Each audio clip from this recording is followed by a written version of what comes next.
Welcome to This Day in Baseball.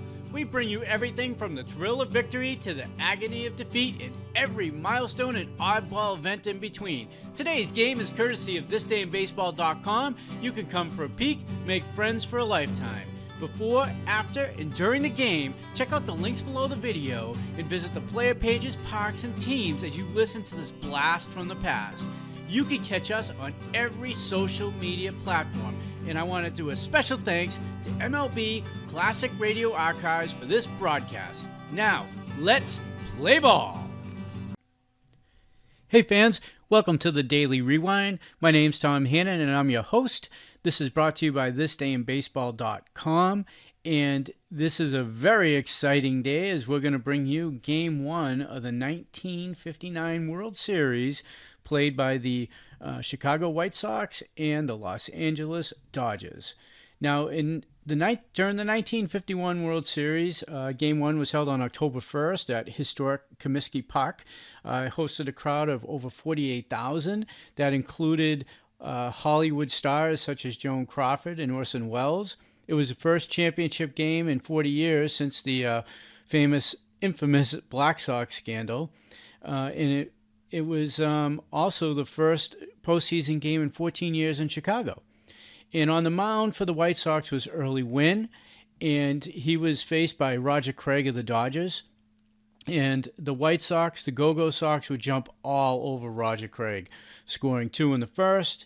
Ted Kluszynski and Sherm Lawler had RBI singles, and then they pounded across 7 runs in the third. Nellie Fox doubled, Jim Landis single, Kluszynski hit a 2-run homer, and they knocked Craig right out of the game. And it was just a rout by the White Sox, but it's still nonetheless just a fantastic game to listen to. This would be actually the last game the Chicago White Sox would win at Comiskey Park in the World Series until 2005 when they actually won the World Series for the first time in 87 years. So it was really it was a cool event, and I hope you enjoy it. And before you do, I just want to say you can also go to my website. There's links below where you can actually see the box score. You can see the play-by-play, and you can get a lot more information about the players if you'd like. History of the players, recaps of their careers, and a recap of this even more information about this game, which is played on October 1st, and all the events on October 1st. And if you enjoy it, I hope you subscribe and you share the show. That would be awesome if you did that. And also, we have a link if you're a fan of the White Sox to the Chicago White Sox Comiskey Park Stadium shirts. Brings back some great memories to have, and we also have a link to the Dodgers for Dodger Stadium, so you can check those out as well. So without further ado, here's the game. Enjoy. Cavalcade of Sports is on the air.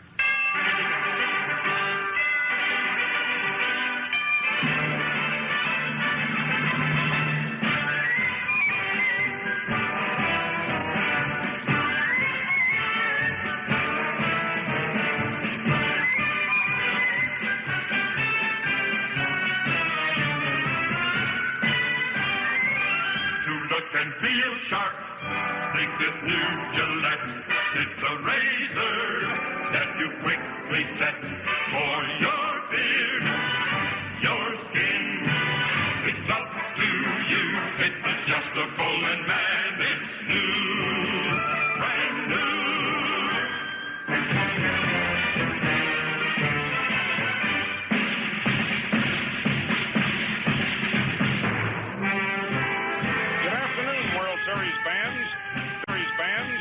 This is Mel Allen at Comiskey Park in Chicago. There are 2 firsts today. This is the first time a West Coast team has appeared in the series, and the first time in Gillette's 21 years of broadcasting this great classic that we're coming to you from Comiskey Park in Chicago. Gillette broadcasts and telecasts major attractions on the Cavalcade of Sports the year round. Events that include the World Series, World's Invitational Match Game Bowling Championships, Blue-Gray Football Game, Rose Bowl Game, Kentucky Derby, All-Star Baseball Game, and the feature fight of the week every Friday night. This is our way of thanking you for using Gillette products. This broadcast is authorized under broadcasting rights granted by the Commissioner of Baseball solely for the entertainment of our listening audience. And any publication, rebroadcast, or other use of the descriptions and accounts of this game without the express consent of the Commissioner is prohibited. It's been a long time in Chicago at Comiskey Park. 40 years, a long wait. And White Sox fans are just as excited as they could possibly be over the dramatic pennant victory of Al Lopez's men. And what could be more dramatic than the Los Angeles Dodgers, coming from 7th place last year, going into a playoff, winning it in 2 straight, and suddenly here we are, opening up the World Series a day later than scheduled because of the playoffs, and under perfect weather, 64 degrees, with a wind coming from the northwest at 8 miles per hour. This is known generally as a pitcher's ballpark because, as a rule, the wind blows in. And today it is doing just that. Once in a while, the wind will shift, but it is blowing in today. And speaking of the pitchers, as advertised, the great early win for the Chicago White Sox. And the young man who finished sensationally after coming back to the Dodgers from the minors, Roger Craig. The Dodgers did not even work out here yesterday. They were tired. Manager Walt Alston said, "Get some rest, boys," and so they saw Comiskey Park today for the first time as they came out to take their practice. The umpires are coming out, and we're going to give you the lineups for the opening game of the World Series.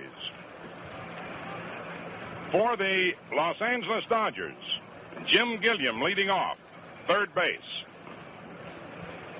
Charlie Neal, second base. Wally Moon, left field. Duke Snyder, center field. Norm Larker, right field. Gil Hodges, first base. Johnny Roseboro, catching.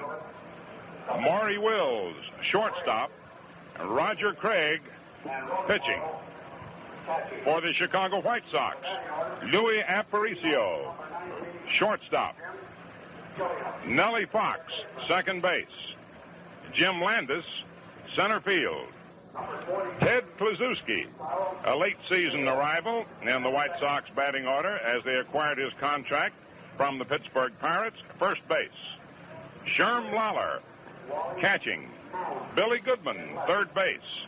Al Smith, left field. Jim Rivera, right field. Early Wynn, pitching. The 1959 World Series is being brought to you from Comiskey Park in Chicago. May I help you? Yes. I want something to relieve my child's cough. My family takes Thorexin, the guided cough medicine. Guided? What do you mean? Well, Thorexin is guided right to the spot where coughing is controlled, the cough control center. You see, doctors know coughing is not controlled in the throat. Your throat merely follows orders from the cough control center, which sends the message, and you cough. Now, ordinary cough syrups don't even touch the cough center. Until now, only cough medicines with narcotics could depress this cough center. But narcotics may leave undesirable side effects. Instead of narcotics, Thorexin contains dimethorphan. Thorexin soothes your throat, then speeds through your bloodstream directly to the cough control center. Thorexin relieves coughing like aspirin relieves headaches. Fast, sure, safe for the whole family. So try Thorexin, the guided cough medicine. The Los Angeles Dodgers came into this World Series with a sensational finish, beating the Milwaukee Braves, the defending champions in the National League, in the playoff, and it was the third playoff for a Dodger ball club and the third in National League history.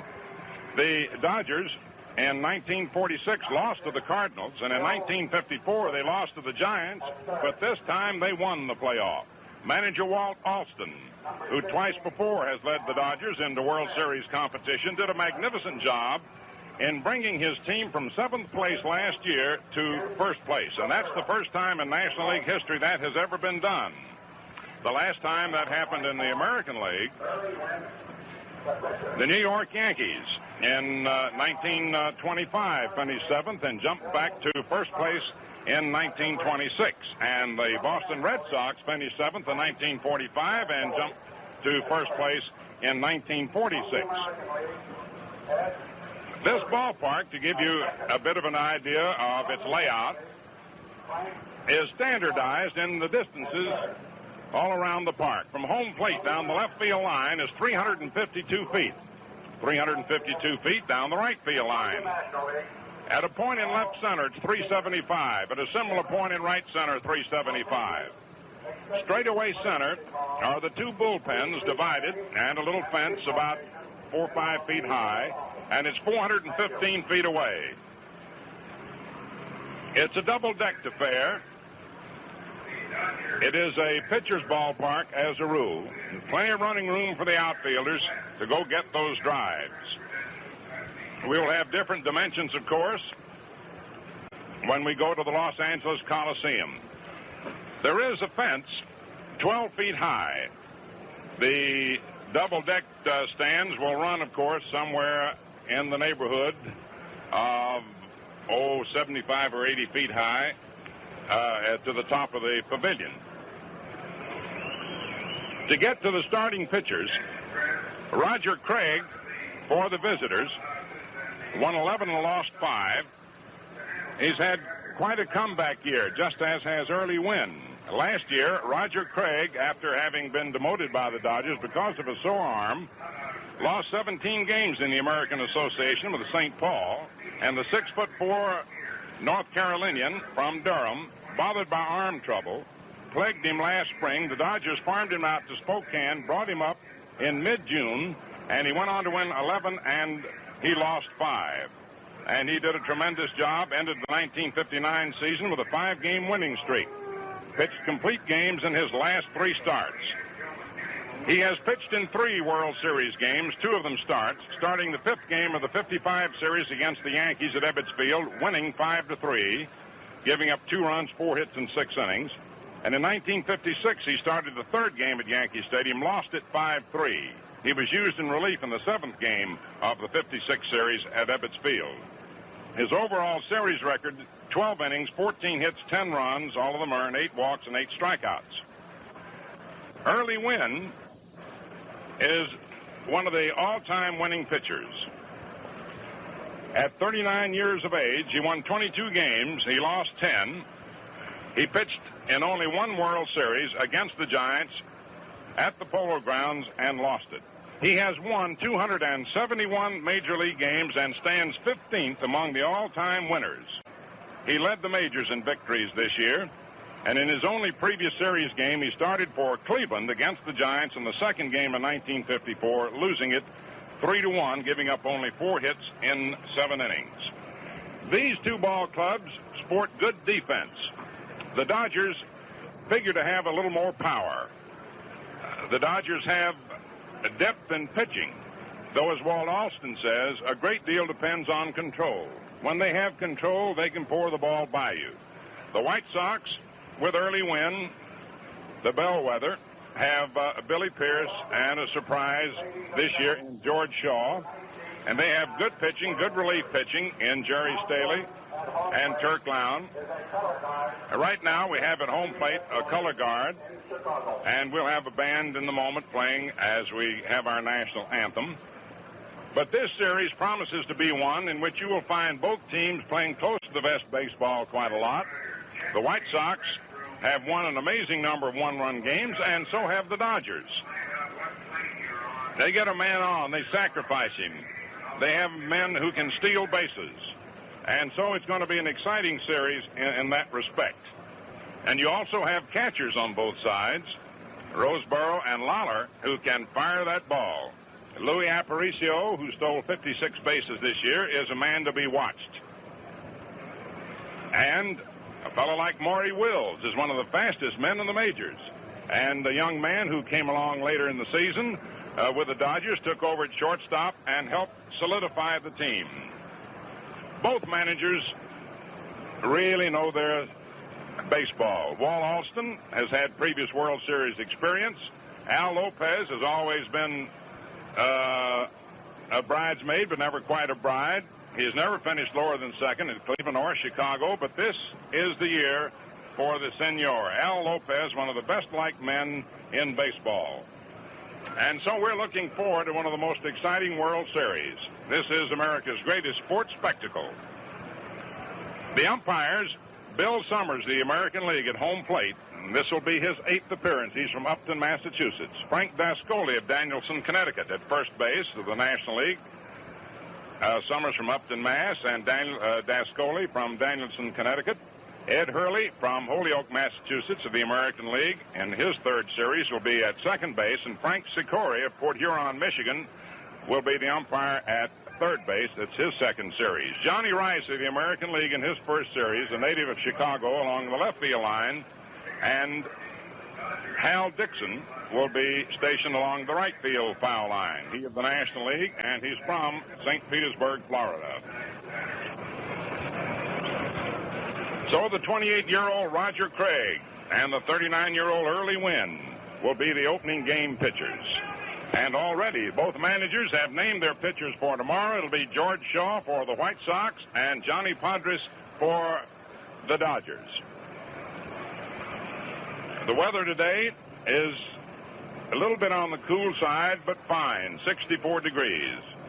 And, of course, they're jam-packed here. Comiskey Park's seating capacity is 46,550, but with standing room, they may move closer to 50,000. While at the Los Angeles Coliseum, they can pack in close to 100,000. But right now, we will have the 1959 World Series.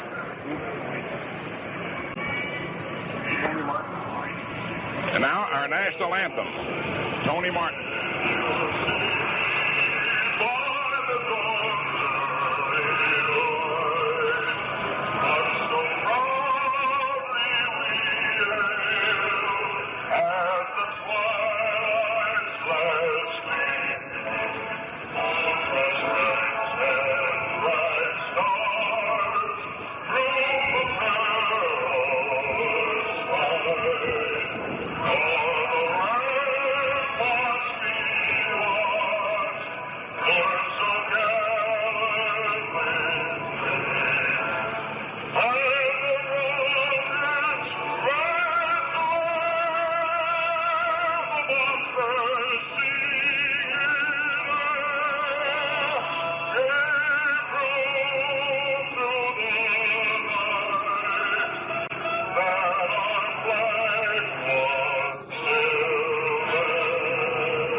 Let's pause 10 seconds for station identification.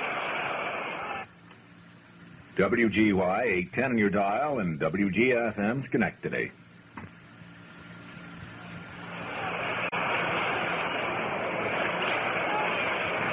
And so the scene is set for the first game of the 1959 World Series, the 10th World Series and the 57th World Series game for the Dodgers.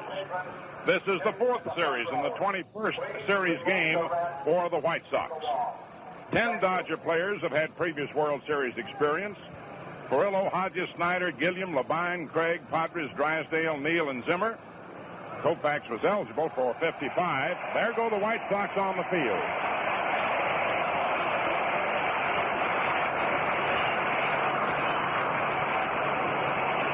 Smith, Torgerson, Lawler, and Wynn are previous series men that are on the White Sox team, and they were with other clubs. as the White Sox take the field. And as we get set for the first game of the World Series, it is with great pleasure that I turn the microphone over to my colleague, one of America's great sports voices. Our paths crossed many times on national sports events. During the season, he broadcast the Philadelphia Phillies games. Byram Saum. Thank you very much, Mel. And right now, Red Faber, who was on the championship team in 1917 when the White Sox last won the World's Championship, makes the first throw. His old battery mate, Ray Schalk, is also here. And, of course, it's great to see these old-timers. As Mel mentioned, the White Sox are already on the field. You couldn't ask for a better baseball day. And now the Dodgers are getting ready to go to bat. Now, this World Series, as you know, has to go 4 games, and it can go as long as 7. Matter of fact, over the last 3 years, the series has carried to the full 7 games. 39-year-old right-hander Early Wynn is now warming up. His only World Series performance in 1954, he was defeated, and the fellow that actually knocked him out of the game was the fabulous Dusty Rhodes. Now, the Dodgers have come into the World Series after winning 2 over the Milwaukee Braves. It's been a fantastic Cinderella team that comes here from Los Angeles. And as Mel mentioned earlier, they were so tired after their plane trip back to Chicago that they did not work out here yesterday. So we're ready to go. The World Series of 1959. And here to lead off, Jim Gilliam, third baseman, a switch hitter. And over the season in the National League was batting at .282. Now Wynn has most everything at his control. He's a fierce competitor. He's fast. He throws slow, tantalizing curveballs. He throws a screwball. Here comes the first pitch of the ball game. Gilliam takes it down the pipe for strike 1. Gilliam will be followed by Charlie Neal and Wally Moon. Roseboro, later on, of course, coming up batting 7th.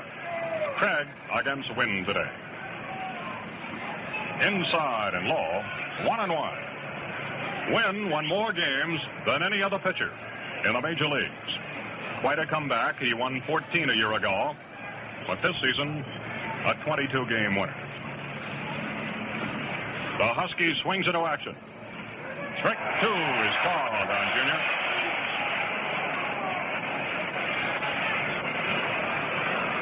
Gilliam, of course, is the ideal leadoff man. He draws a lot of walks. He's an excellent bunter. Billy Goodman, who was playing up a bit shallow, is now backed up to normal depth. Wins ahead in the count. 1 ball, 2 strikes. There's a bounding ball to shortstop. Louis Aparicio makes the first out as he hooks the ball to Ted Kluszewski, and that's all for Junior Gilliam. 1 gone. Yes, it's been a long time since the Chicago fans have had a World Series in the Windy City. You have to go back to 1945 when the Cubs were in the World Series, and of course way back to 1919 when the Sox were last in the series. Here's one of the finest infielders in baseball. His name is Charlie Neal, second baseman and a right-handed batter. Goes into the series with a .287 average over the season, including the 2 playoff games. Swinging, strike 1. Now, Charlie will be a tremendous threat back at the Coliseum. That's where the 3rd game will be played next Sunday, where he has hit most of his 19 home runs at the Coliseum. The Sox are playing him straight away. Fastball, he cuts and fouls it off. Strike 2. Now, Charlie is rated as one of the best curveball hitters in baseball. And these first 2 pitches offered up by Wynn have been fast ones up around the letters.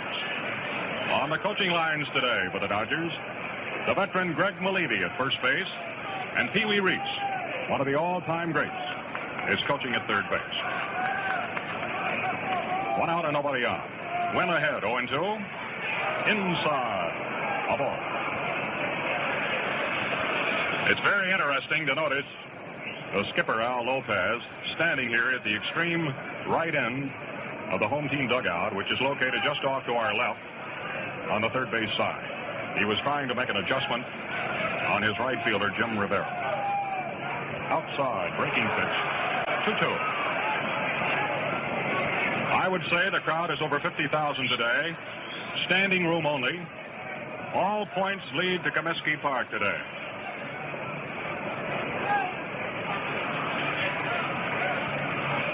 Two balls, two strikes. Wynn into the motion. Outside pitch is slapped foul, and this ball is carrying over to the right side of the plate and going onto the roof. Most of the streets in Chicago have been designated as one-way avenues. Later on, when the game is over, they all lead back to the loop. Even new street signs have been added here to show people, the visitors, how to get to this famous Comiskey Park. Two balls, two strikes. Long fly ball, but it's curving foul to left. Al Smith coming over, but it disappears into the upper deck. Two balls and two strikes. In the on-deck circle is Wally Moon.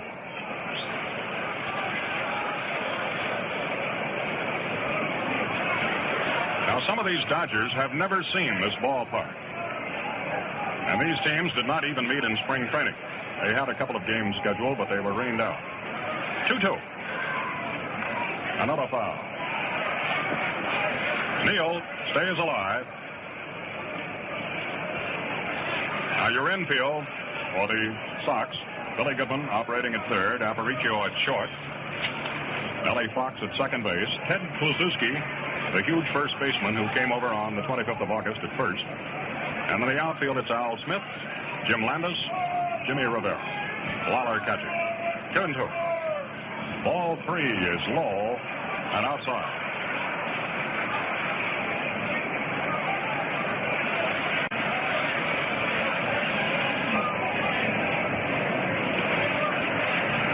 Neal standing fairly deep in the batting box. This fella has a real good level short swing. He taps one wide of third. Billy Goodman can't handle it. The ball skids off the glove and goes back of Aparicio. And Charlie Neal is safe with a base hit. A base hit. The first of the World Series of 1959.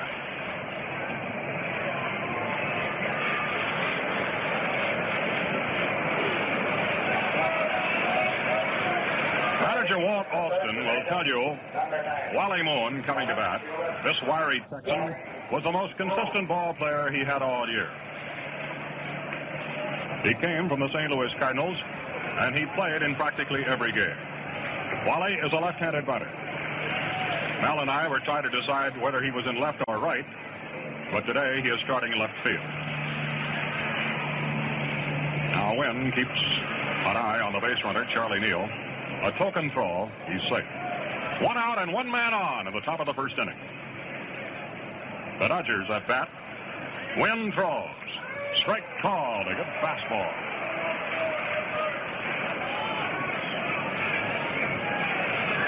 On the season, Wally hit .302. And on the bases, he's a very, very good, daring base runner. He'll take a base when you least expect it. Now Wynn again flips over to first base. Neal still there. All right, the cagey right-hander throws, and Moon sends a high fly ball to left. It's playable, and Aparicio is coasting back and getting under, and Louis puts it away for the second out. Two gone.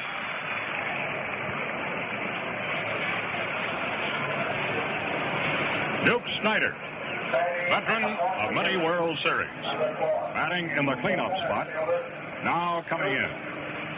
It's amazing that Duke has been in 6 World Series. He's been in 32 ball games. And, of course, in a couple of those series against the Yankees, he was red hot.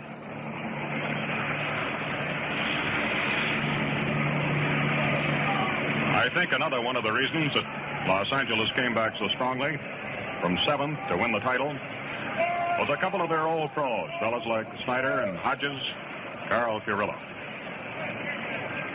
Duke's a left-hander. They play him deep to right, and strike one is called.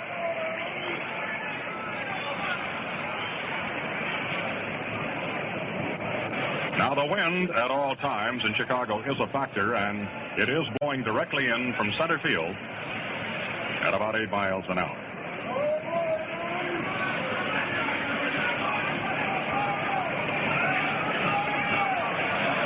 Neal gets a pretty good lead, and there he goes. The pitch is outside, and Charlie Neal steals second base. He got a great lead on Early Wynn that time, and a successful steal of second base. Well, this is one of the things that we were looking for from the Chicago White Sox. And Charlie Neal, who during the season was the second best base stealer on the Dodger Ball Club, has come up with the first steal in the series.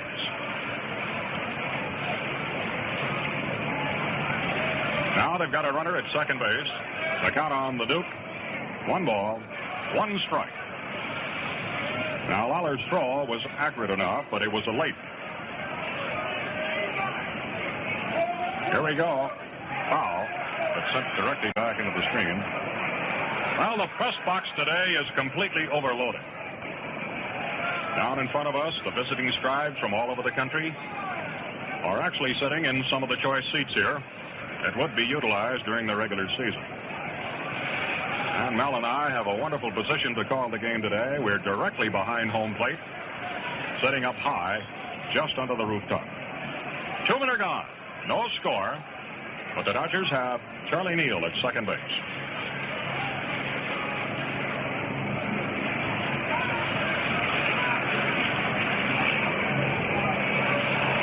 Wynn is very slow, very deliberate. Stretches, throw. Outside. 2 balls, 2 strikes.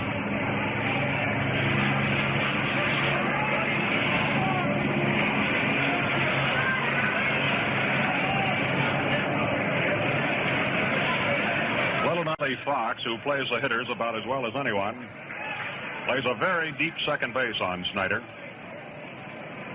Klazuski playing deep and fairly close to the line at first.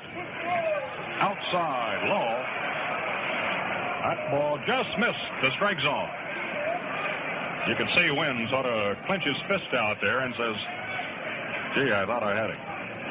A full count on Snyder.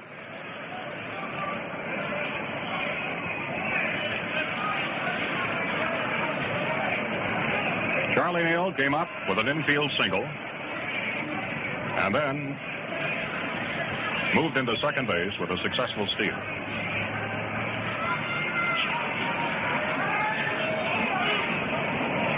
Now something's got to give. Wynn on the stretch. Here's the pitch. High for ball 4. Snyder walks. And the Dodgers have runners at first and second base. Well, you could see Wynn was certainly trying to work the corners, and he didn't give Snyder too much to hit at. Now Norm Locker is hitting in the number 5 batting spot. Norm Locker.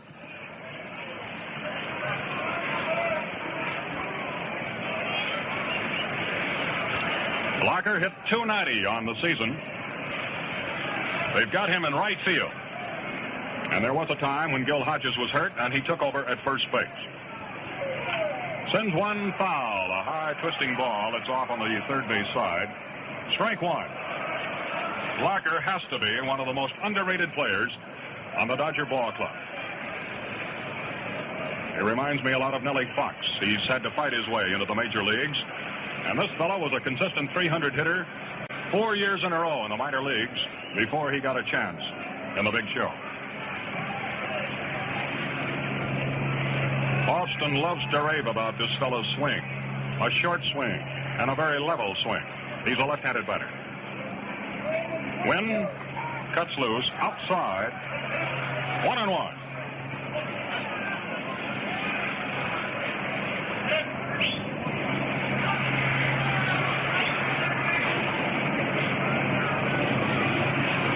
This batter, Norm Locker, is considered to be the Dodgers' best bunter. And he won a few games for L.A. this year with a squeeze bunt. Strike. Good breaking pitch. The booming voice of Bill Summers, a veteran of the American League, working behind the plate today.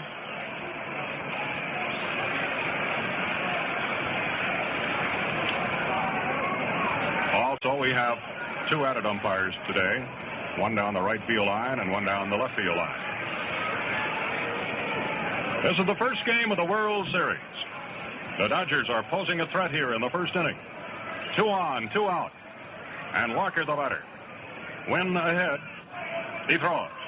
There's a well-hit ball to right field. Jimmy Rivera is over the hole, waiting, and the White Sox have come out of the first inning.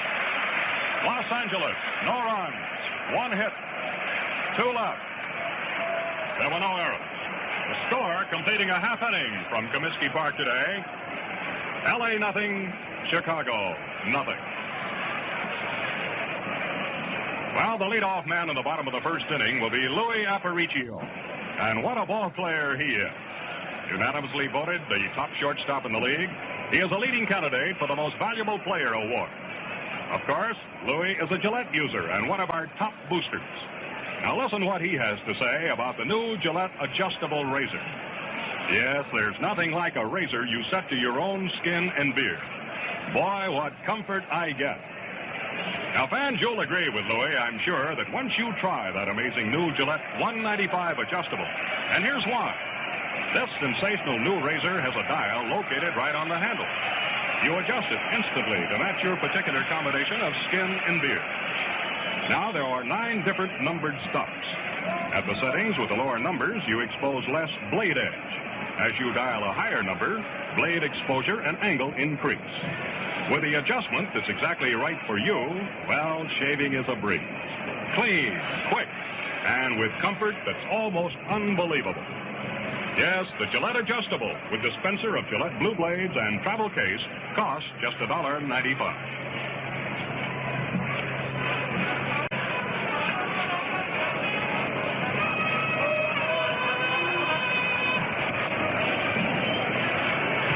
Right-hander Roger Craig warming up. Easygoing North Carolinian who has been the hottest Dodger pitcher over the last 3 weeks. Here is Louis Aparicio. He stands only 5'8", but he is the darling of the fans here in Chicago. He is batting at .257. From Maracaibo, Venezuela, a right-handed batter. Here's Craig's pitch, strike one, call. Craig at one time was a fine fastball pitcher. However, he encountered arm trouble. Today, he is principally a slider and sinker ball artist. Strike two is called. And he prides himself in getting the ball over the plate. Austin has already pointed out, to beat the White Sox, you've got to keep this little fellow off the bases. He pops one up near second base, and the shortstop is coming over. That's Maury Wills, who makes it one down.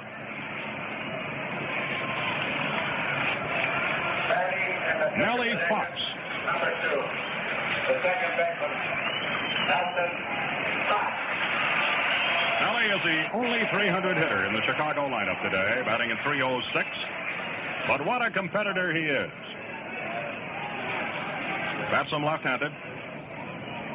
From St. Thomas, Pennsylvania. And I suppose that about half of that little community in western Pennsylvania is attending this World Series. Outside, low. 1-0. It's Craig pitching with Roseboro catching. Your infield is Junior Gilliam, Maury Wills, Charlie Neal, and Gil Hodges. Walker, Snyder, and Moon holding down the outfield.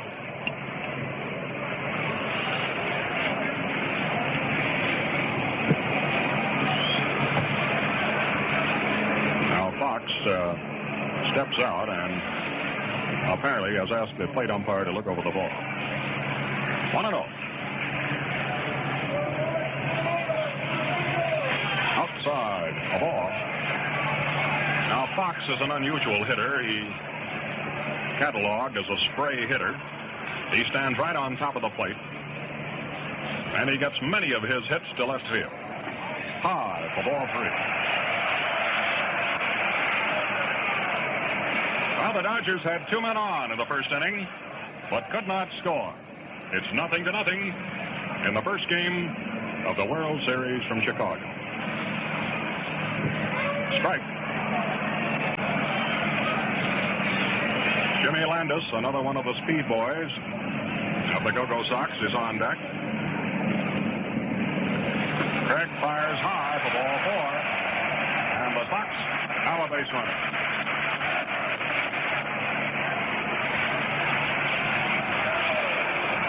Outfielder Jimmy Landis coming up. Number 1, the center fielder, Jim Landis. Jimmy Landis, one of the bright stars coming along. You just can't beat this fella in the outfield. And Lopez gets a lot of credit for the patience he's had with this youngster in bringing him along as a batter. Strike 1 call. Over the past season, he hit .264. Jimmy Landis. And I noticed the Dodgers, and they've scouted this club very, very well. They play him to left. Here's a pitch out, a throw to first base, and there goes Fox sliding in. He's back safely. Now the Dodgers figured that Fox was going to be on his way.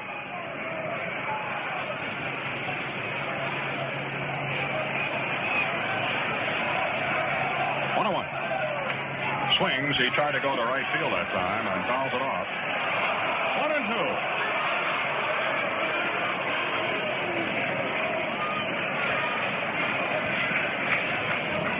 Now, the second game of the World Series will originate here in Chicago tomorrow, and it will be coming on the air at 1:45 Eastern Daylight Time. It has been announced that Johnny Padres and Bob Shaw will pitch tomorrow. Saturday will be a travel date, and the third game of the World Series will come from Los Angeles on Sunday. At a later time, another foul. Craig working an outside edge on this young outfielder. 1 ball, 2 strikes. Landis is 25 years old, and he hails from Richmond, California.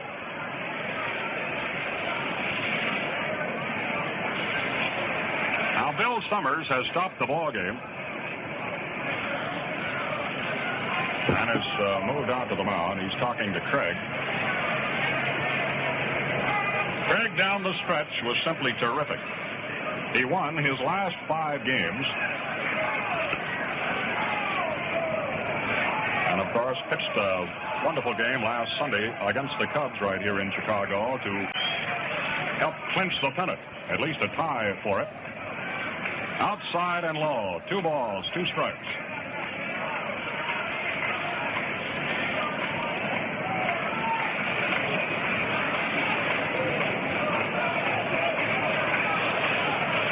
One gone.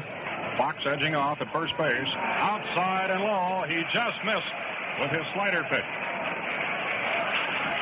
3 balls, 2 strikes. Now the coaches for the White Sox, Tony Cuccinello at third base, and Don Gutteridge really whipping up some enthusiasm as a coach at first base. Here we go. He swings the line drive, a base hit into right center. Fox is going to make it to third base as the ball is fielded by Locker. A single. And the White Sox fans are really cheering now.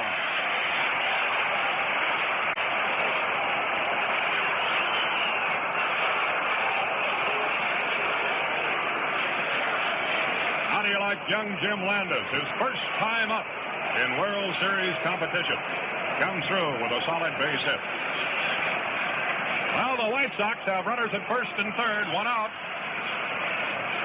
And here's one of their late additions. And he's been quite a ball player. The Mammoth, Ted Kluszewski, who was born and raised right here near Chicago, but today makes his home in Cincinnati. He joined the White Sox, coming over from Pittsburgh on the 25th of August. Outside a ball. On the season, he hit .275. And about 3 years ago, it was doubtful if Ted was going to stay in baseball at all. He had a very, very severe hip and back condition. Strike. 1 ball, 1 strike.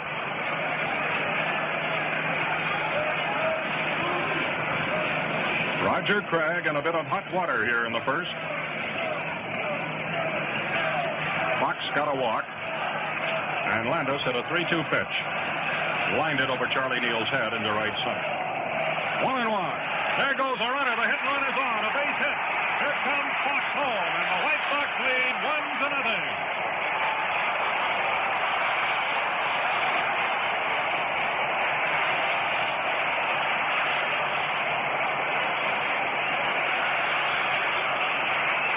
We're really getting a taste of how the White Sox win ball games. Nellie Fox already at third. Landis took off. And, of course, just the movement of the base runner sometimes throws the infield a bit off. And there was a hold between first and second, and Kluszewski poured it through there. So the mighty Ted has batted across the first run of the game. 1-0 Chicago. Although Kluszewski has been in baseball for many years, this is the first time he's ever played in the World Series.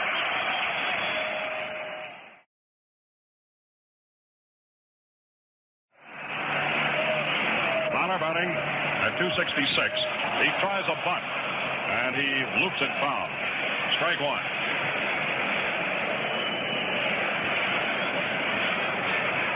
We looked back through our records on World Series competition, and we found that Lawler did catch back in 1947. He believes that the Chicago team of this year is the greatest he's ever played for. He's a right-hander, and of course, over the last week or so, he's been out with an injured hand. Jim Bunning of Detroit hitting. Accidental pitch got away, and it was a bruise, and he was held out of competition there for a few days. But he's the real leader of this Chicago pitching staff. He operates like Darrell Crandall of that Milwaukee Brave team. There's a pull foul to left. Strike two. Sherm hit 22 home runs during the season, which was the highest total of all of the Chicago ball players. Chuck Churn is now starting to throw a few in the bullpen. And I might add, here in Comiskey Park, the two bullpens are located straight away in center. The Dodger bullpen to the right of the flagpole, and the home team bullpen just to the left, and the huge scoreboard just above it. Every seat taken here for the first game of the series. A terrific first inning so far. The Sox are leading. Outside, low. 1 ball, 2 strikes.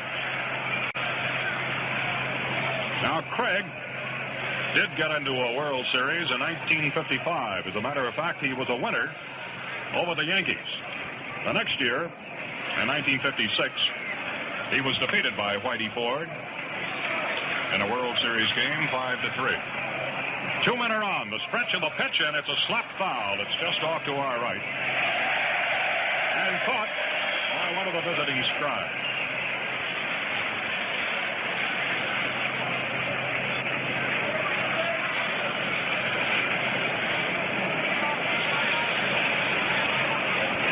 Needless to say, there were hundreds and hundreds of writers talking with Craig before the game. He seemed to be more concerned about his hitting. He says, you know, I'm not a bad hitter. He throws. Outside, low. 2 balls and 2 strikes. Nellie Fox has already scored the first run of the 1959 World Series. He scampered home on a single by Ted Kluszewski. And Craig is not out of the woods by any means. Landis is now at third. Kluszewski at first. 1 out. Inside and high. Ball 3. And they've got Craig working. It's the second 3-2 count he's run up in the last half of the first inning. 1-0's the score. The Chicago White Sox lead. 3 balls, 2 strikes. A pop foul. It's carrying, I believe, out of play. Yes, coming over just beyond the photographer's ledge.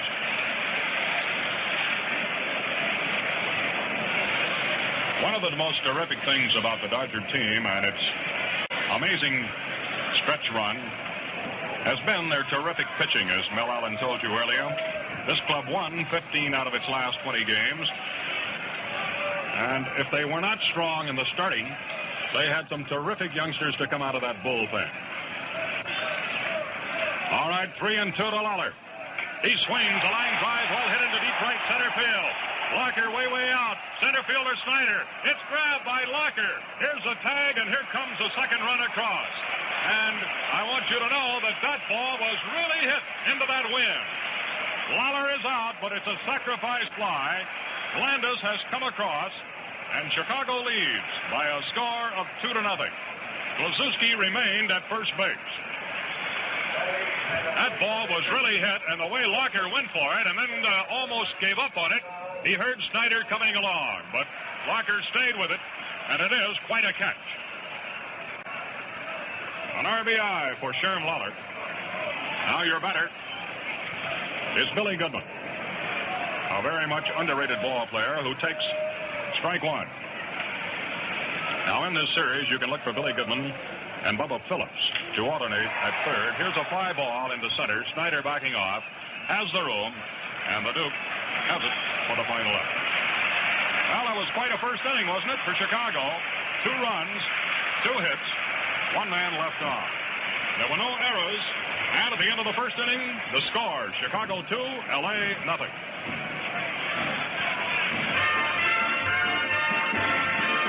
Just twist that dial and you're all set with the adjustable razor by Gillette.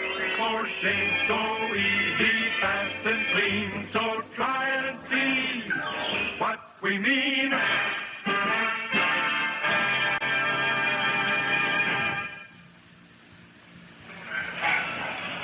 We pause now 30 seconds for station identification.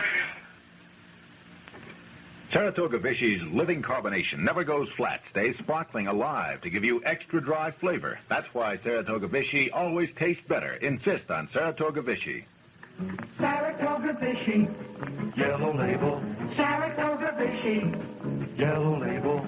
Saratoga Vichy.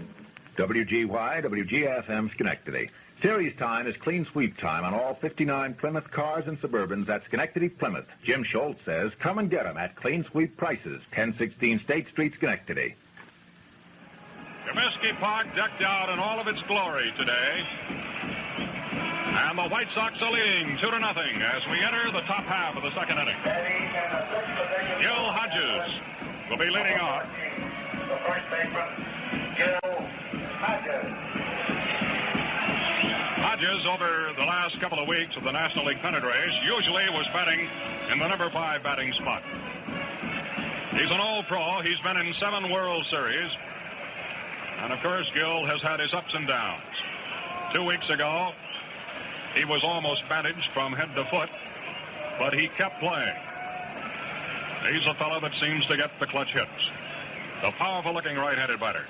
Wynn gets this one over. Strike one call. Hodges to be followed by Johnny Roseborough, the catcher, and Maury Wills, the shortstop. Aparicio plays well over toward third base on this right-hander. Outside. A ball.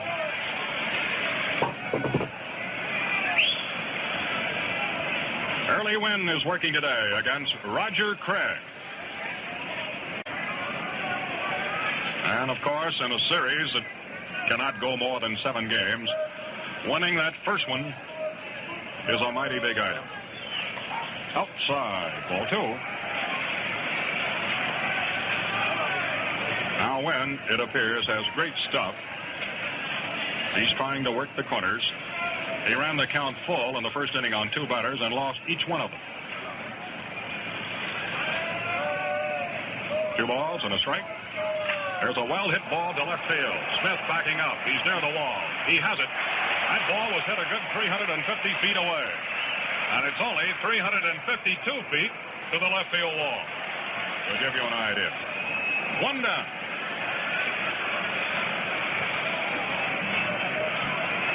Number 44, the left-handed hitting catcher of the Dodger ball team, John Roseborough. Number 44, the catcher, Johnny Roseborough from Compton, California. Johnny didn't hit too high on the average, but he certainly came up with some big hits over the last week. Fouls this one out of play, strike one. Many of you remember his home run at Milwaukee on Monday won the first game in the playoff 3-2. Good power to right. Nobody on, one out. Wind cuts loose, a change, it's high. 1-1.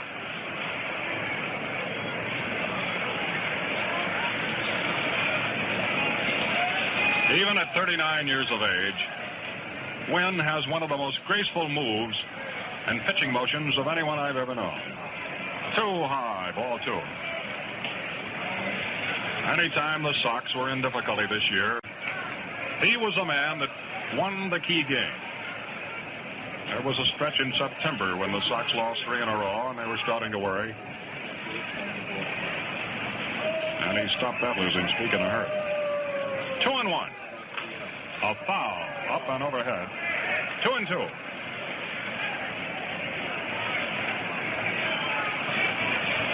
It's nice to be talking with you. The World Series is underway.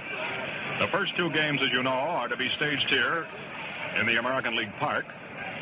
The next 3 will come from Los Angeles, the Coliseum, and if more games are needed, back here in Chicago.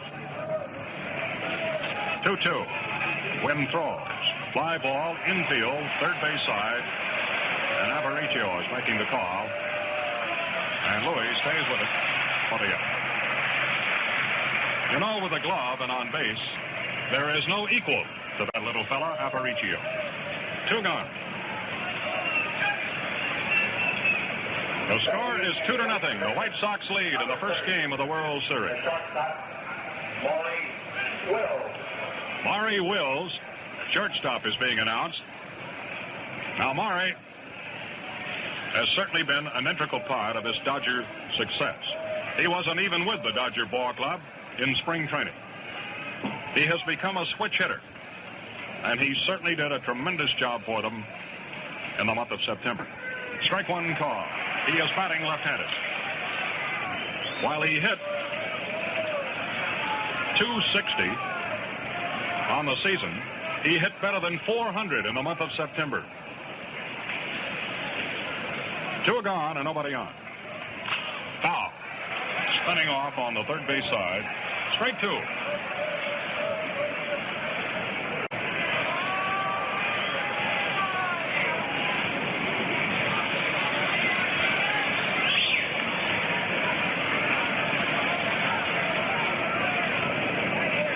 Wynn has given up 1 hit.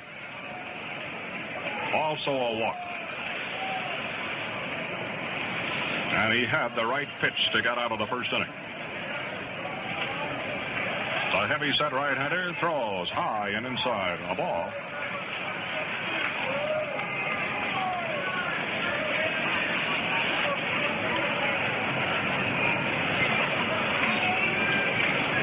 At the moment, the sun has disappeared.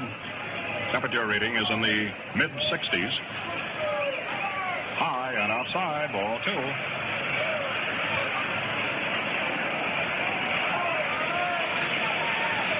It's been interesting to watch Maury Wills. He formerly was a right-handed batter, and he decided to go to switching.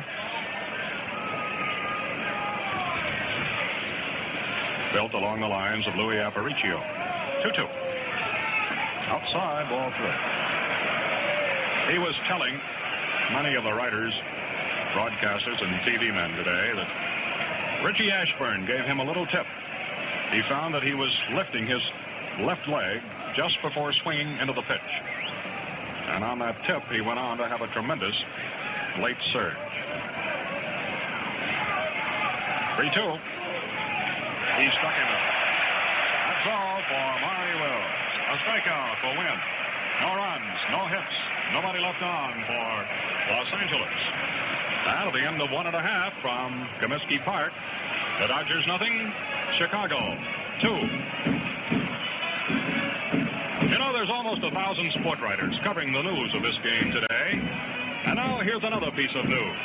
That Gillette 195 adjustable razor gives shaving comfort like you've never had before. Have you tried it yet? Believe me, fans, it's the greatest. Let me tell you about it. There are 9 different adjustments on this razor. You just turn the micrometer dial to the one that matches your skin and beard exactly. You set it at a higher number, you expose more blade edge. At lower numbers, retracts the blade. Yes, it's that easy to find your setting, and then the comfort you get, well, it's all but unbelievable. See the Gillette 195 adjustable razor. Try it. With dispenser of Gillette Blue Blades and streamlined travel case, it costs $1.95.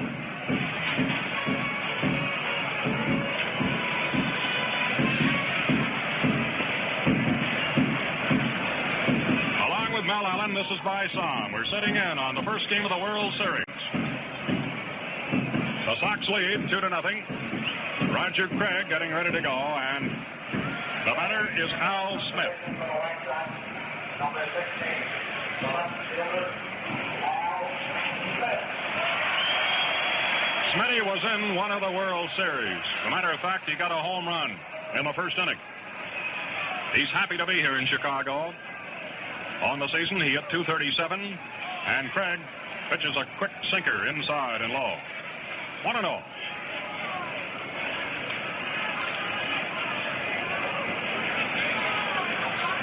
They play Al Smith as a full hitter to left. Strike, says Bill Summers.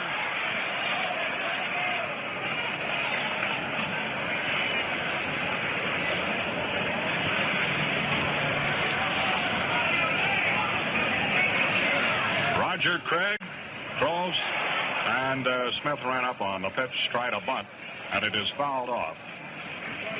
1 ball, 2 strikes.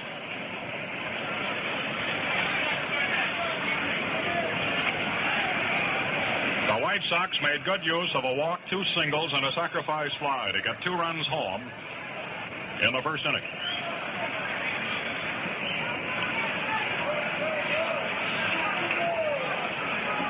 Strike 3 called, and that's all for Al Smith. Craig hangs up a strikeout. Batting in the 8th position, number 7, the right fielder. Right fielder, Rivera. Jim Rivera.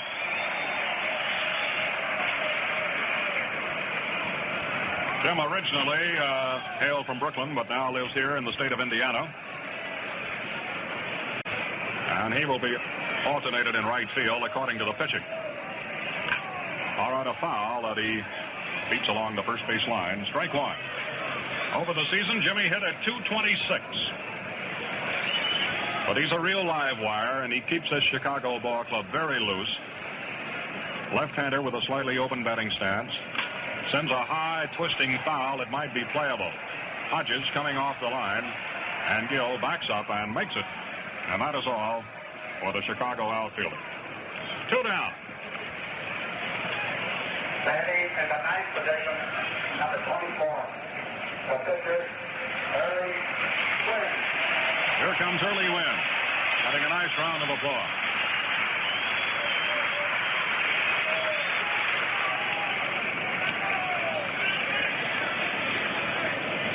It's going to be interesting to see how Al Lopez will rotate his starting pitchers. But the Chicago writers have been speculating all week that this fellow is likely to be a starter in 3 different games if the series goes that far. Now, Wynn is considered to be one of the best hitters in baseball, and he's a switch hitter. He had a .244 batting average over the season. He had 22 hits, and he also hit a couple of home runs. He is batting left-handed against Craig. Swinging. Strike 1.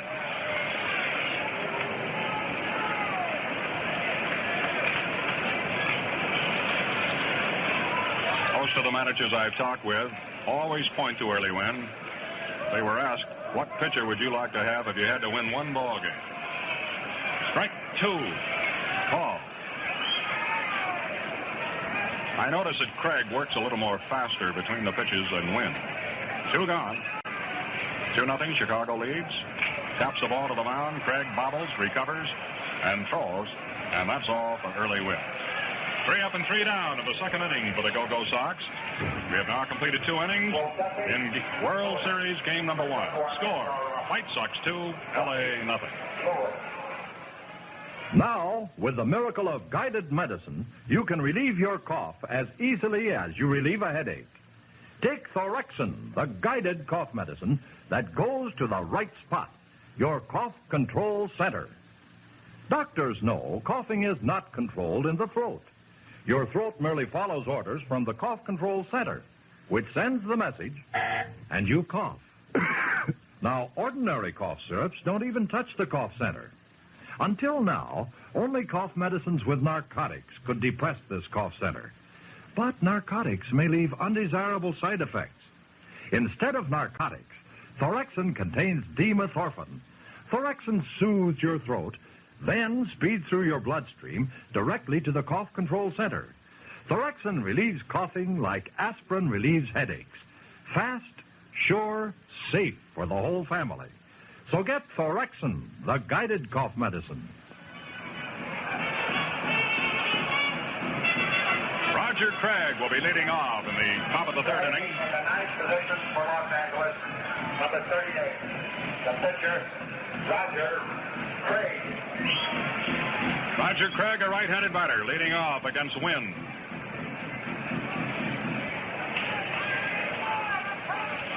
And high and inside. 1-0. It's been a fantastic story on Craig. He came up from Spokane midway through the season. He had a losing record in the minor leagues, and last year at St. Paul he lost, I believe, more games than anyone in the league. But what a comeback. Here's a foul upstairs. 1-1.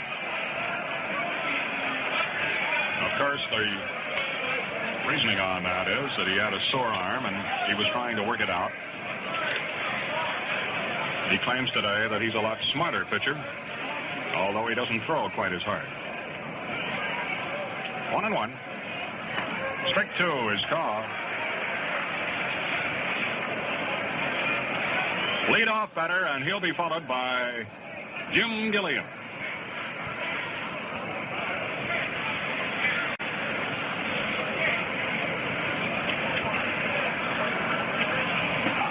A ball. Now, Craig has almost every bit of information on his baseball career at his fingertips. He was telling us he got 1 hit in the World Series.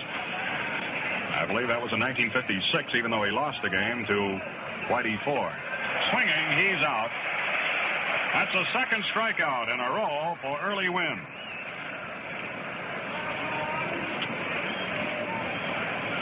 And here we come to the top man in the batting order, Junior Gilliam. Remember, at one time he played second base, and for a while, when the Dodgers had a championship team a few years back, he was in left field. There's a pop-up. It is playable, and Ellie Fox is backing off. Fox is under and has it. 2 gone.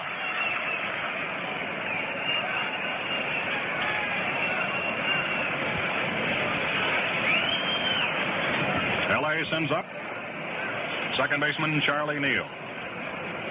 He came along with an infield single in the first inning.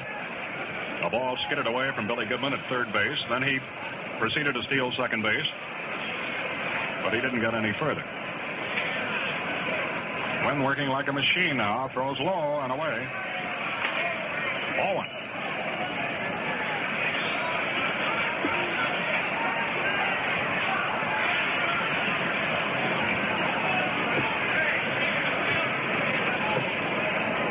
Two out and nobody on. Outside. 2-0.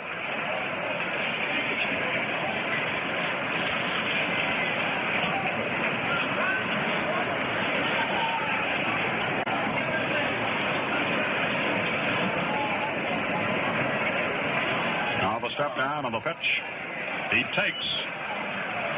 He started to go for that pitch and takes inside high. Ball 3.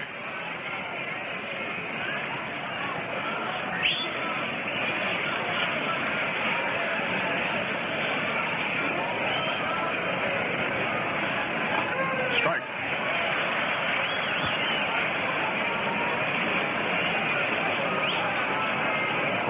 early win today lives in a little community known as Nokomis, Florida. It's on the West Coast. He's one of the most popular ball players I think I've ever known, and one of the most intelligent. A foul. 3-2. He is a sports writer at different times during the year. He flies his own personal plane. But he says, I've never won a World Series game, and I'm really after this one. 3-2 as he works on Charlie Neal. Long drive to left. Way back goes Al Smith. This ball is foul.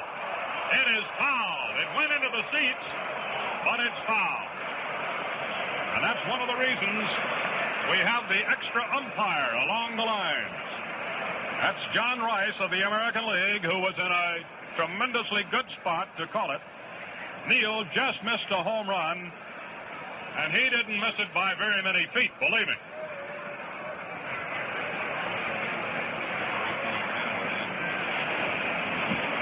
Just a long strike, and the count is 3 balls, 2 strikes. Now we had to wait until the last moment on that one, but it curled out foul. And another foul ball. Lawler discarding the mask, coming back. Will he have room? No. And the batter Neal stays alive. Now this is one of the toughest parks in baseball for home run hitting. As Mel mentioned earlier, it's 352 feet down each line, and it's 415 feet straight away to center.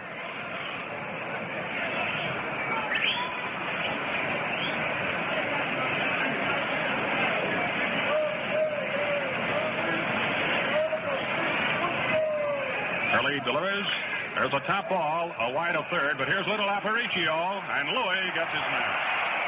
A great play by Aparicio, and it's the final out here in the third inning. No runs for L.A., no hits, nobody left. We go to the last half of the third inning. It's still Chicago 2 and Los Angeles nothing. Well, Casey Stengel is certainly as good as his word. He said he'd be at today's game, even if he had to pay to get in, and believe me, he's here. You know, old Case is never at a loss for words. And he sure had some nice ones to say about that remarkable new Gillette 195 adjustable razor. And here they are. No razor I ever had even comes close to that new Gillette adjustable of yours. Believe me, you get clean, comfortable shaves that are tops. Yes, that's the story. Never before has there been a razor like the Gillette adjustable. You simply turn the adjusting dial to get 9 different degrees of edge exposure and edge angle. One fits your exact requirements. You find your setting in a jiffy. A turn to the left gives less exposure. Dial to the right for more blade edge. The Gillette 195 adjustable is a one-piece razor. Changes blades instantly. Wrenches clean fast. And it's sold with this guarantee. You get the finest shave that you've ever had or your money back. In trim travel case with Gillette Blue Blades dispenser, the Gillette adjustable costs only $1.95. And here we go. The leadoff man is Aparicio. He sends one into right. Waiting for it is Locker. And that is all for Aparicio. Goes for the first pitch. Yes, it's World Series time. And all roads in the Midwest are leading to Comiskey Park in the south side of Chicago. Aparicio has gone out twice now. And this is Nellie Fox.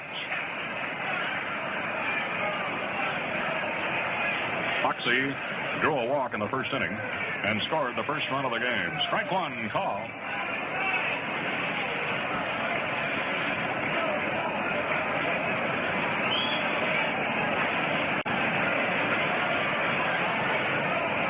A ball. Fox chokes way up on the bat. He seldom will beat you with a home run, but he can beat you so many other ways. There's a line drive hit to right field. Down into the right field corner goes Larker. Fox is going to dig for 2. Here comes the throw. It's a double for Nellie Fox.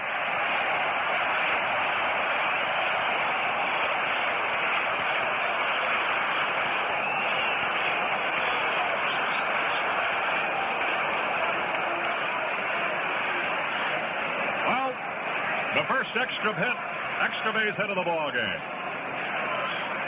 Fox at second base, one gone. Jim Landis coming along to bat. You know, that kind of fooled us, too, in the broadcasting booth, because Foxy most of the time goes to left and left center for his hits. This is Jim Landis. He singled in the first inning. There's the ball to right field, a base hit. Fox is heading for the plate, and he's going to score without a throw. Norm Locker takes to second. 3-0, Chicago.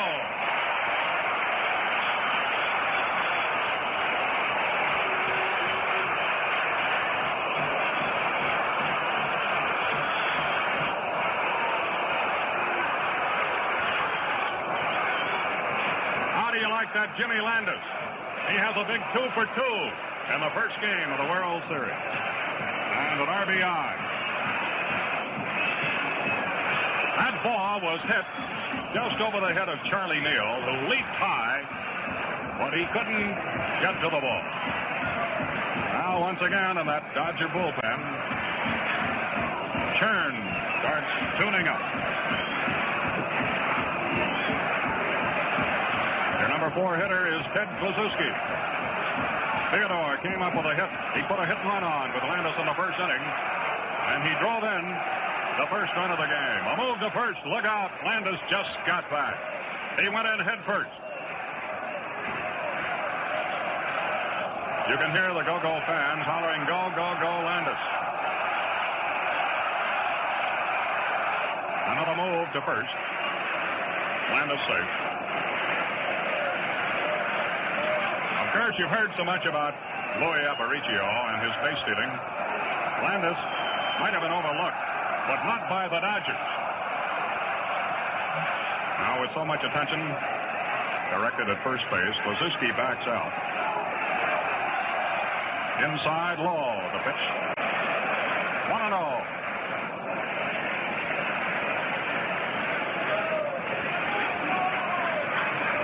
Time is out. Here's Neal coming in from second base.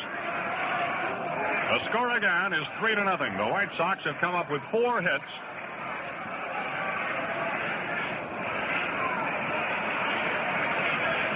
You know, just a few years ago, Klu was capable of getting 35 to 40 home runs a season. But lately, he's been more of a line drive hitter. Another move to first and almost a wide throw by Craig. Good stop by Hodges. Only one out. 1 run in. Klu hits a long fly to right. Way up in the air, but it might be playable. Locker back. It is into the seats. It goes in for a home run.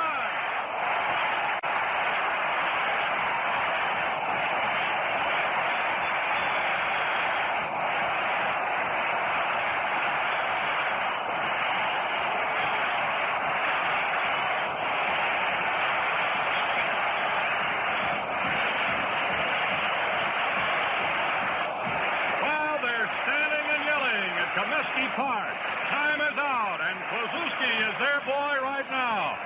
That ball took off and just got into the seats in deep right. It must have carried a good 360 feet. Locker had backed up against the wall, but dejectedly watched it go in to the second or third row. You know, after coming over to the American League earlier, Klu only hit 2 home runs, to my knowledge, and they came in the same game. But, man, he really showed us power here. How about that, Mel? He sure did. Klu has helped this club a great deal. They've had a lot of problems at first base. Earl Torgeson, who played in the World Series in '48 with the White Sox, came over, but did not hit consistently enough. The White Sox have been trying out several first basemen. They needed a long ball hitter to go with Lawler, and they got Big Klu. And, of course, while, as you said, he doesn't hit the home run as often as he used to, he's still dangerous, and he just proved it. Right you are, Mel. Now, in a moment, we'll have a new pitcher coming on, and Chuck Churn, we told you, had been warming up. Right now, we pause 30 seconds for station identification. WGY, WGFM Schenectady. Enjoy a perfect mixed drink every time with Saratoga Vichy. No other mixer can equal the extra dry flavor, the long-lasting sparkle of the Vichy with the yellow label. Saratoga Vichy, yellow label. Saratoga Vichy, yellow label. Saratoga Vichy. Sacrifice a little time to save. Save money at Troy Savings Bank, where deposits made before October 15th earn a big 3.25% from October 1st. While Roger Craig leaves, manager Alston has made the first pitching change. And Chuck Churn, C-H-U-R-N, right-hander, comes on to pitch. Hails from Uniontown, Pennsylvania, 6'3", a 205-pounder. Now here's a story on For Churn. Los Angeles, number 45, Chuck Churn. Now pitching. Chuck was in 14 games for the Dodgers during the 59 season. He was one of their late arrivals. However, he did win 3 games. He lost 2 and had an earned run average of 4.94. So Craig has been knocked out after 2 1/3 innings. And what salvos? A double by Fox, a single by Landis, and a home run by Ted Kluszewski. After 2 1/3 innings, Craig is out. He gave up 5 runs, 5 hits. And that's the way the White Sox have been doing it all year. They get truly great mileage out of their hits. Of course, this Sox team, they have never been known as a powerhouse club, and yet here they're utilizing the home run in the very first game. Lawler is the batter against Churn, and the first pitch is a strike 1 call. Sherm hit a 3-2 pitch into center field in the first inning to get the second run home. A fly ball to left. Wally Moon is coming up. The center fielder is coming over. And they run together and they drop the ball. And into second base goes Lawler. Snyder and Moon didn't quite make up their minds. And the ball is finally dropped. Let's see how they're going to roll it. Lawler arrives at second base.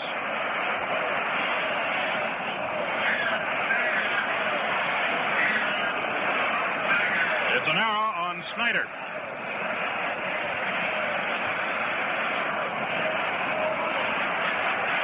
Well, the White Sox have breezed out in front 5-0. And Billy Goodman is up. Strike 1 called on Bill.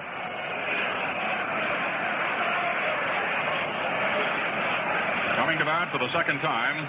First inning. He skied out to the center fielder, Duke Snyder. A ball, 1-1.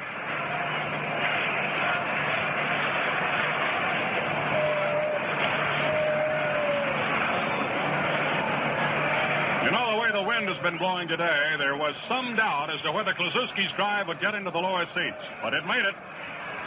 And what a hit it was for the White Sox. Ground ball, wide of first.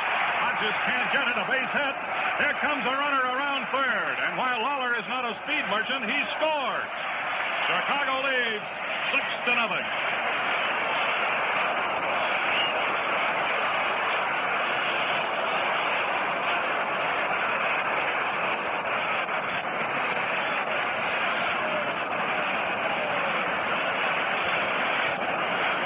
Al Lopez's team certainly has looked terrific.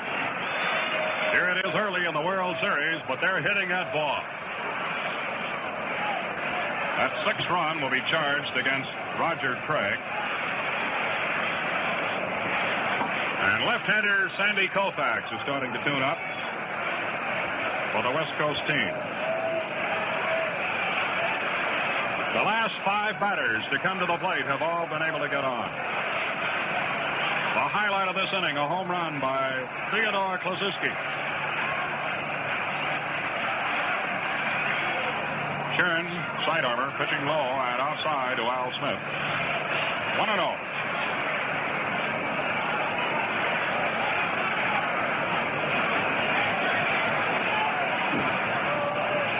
cuts loose inside a ball.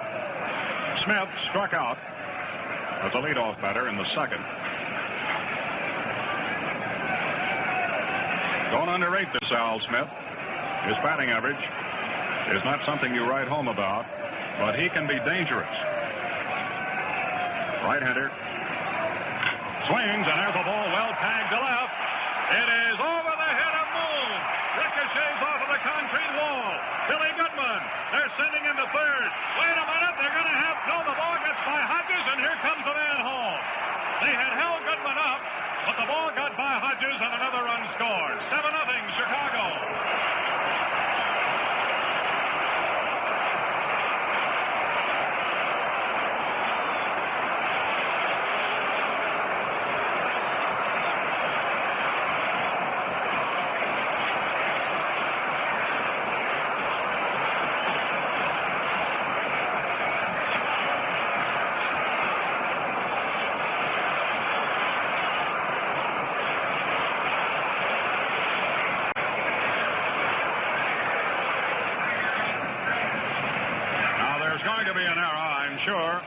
First of all, take nothing away from Smith.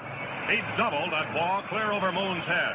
Moon then threw the ball toward second base, and they had held it one time, Goodman at third. But then the ball got by Hodges, and Goodman took off for the plate, and he scored, and with it, Smith arrives at third base. The infield is up. The batter now is Jim Rivera, and it's a strike one call.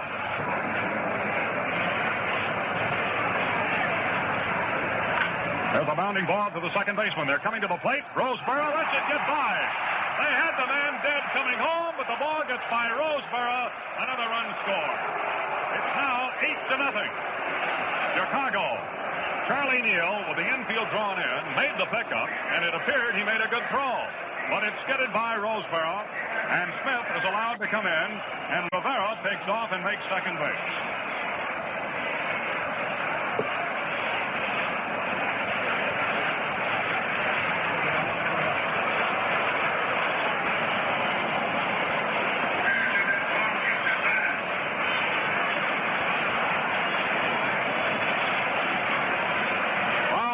Sox are having a big time of it. They rolled an error on Snyder on that two-base hit off the wall by Al Smith. Snyder made the throw, and Snyder was charged with the error. Now here is still another error added against the Dodgers. The batter is Early Wynn. The pitch is a ball, low. The Go-Go Sox have batted around. Line drive to left center. That might be a hit. It is. It's in there for extra bases. Here comes another run home. Rivera scores, and Early Wynn chips in with a double. Oh, are these White Sox going to town? They lead 9-0. It's a double for Early Wynn. On the last play, they ruled an error on Neal. So this has really been a hectic inning for the California Nine. Early Wynn doubles home a run. White Sox fans can hardly believe it, but are they having a lot of fun?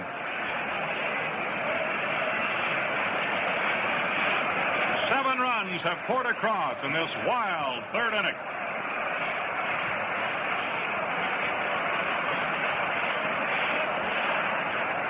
The batter now is Louis Aparicio, batting for the second time. Louis sends one to the mound. Chuck Churn stops it. He made a look at second base and goes to first, and Louis Aparicio is up. Two gone. Ellie Fox stepping in. It'll be the second time up for him in this inning.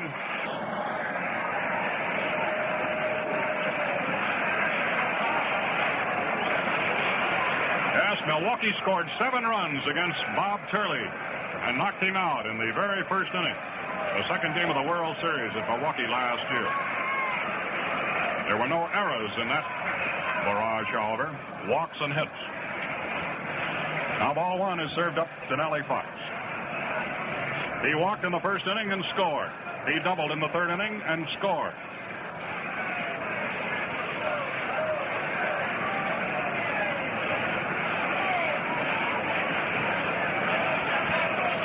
Churn swing, and he sends one twisting to left, foul, out of play, 1-1.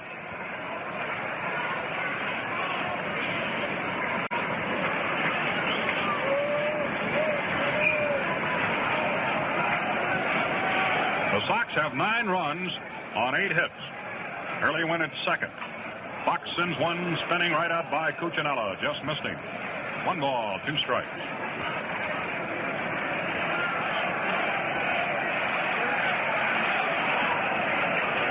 Roger Craig started the game. He was lifted midway through this 3rd inning. The towering right-hander, Sheeran throws as Grass cut it down to short. The pickup is made by Maury Wills. Over to first in time, and that's the final out. What an inning, though, for Chicago. 7 runs on 6 hits. There were 3 Dodger errors, and 1 man left on. And at the end of 3 innings of play, the score reads, Chicago 9, Los Angeles nothing. Look sharp, feel sharp, be sharp and listen, mister. How are you fixed for play? Do you have plenty? How are you fixed for play? You better check. Please make sure you have enough, 'cause a worn out blade makes you shaving mighty tough. How are you fixed for play? Better look, Gillette.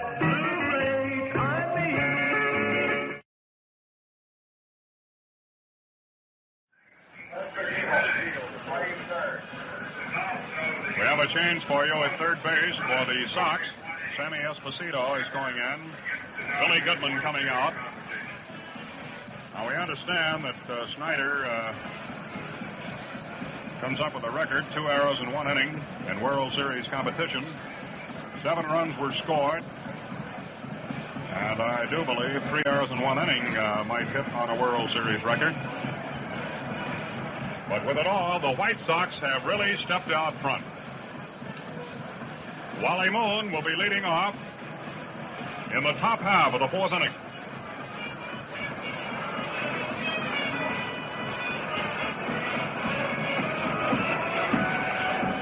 Now ready to go.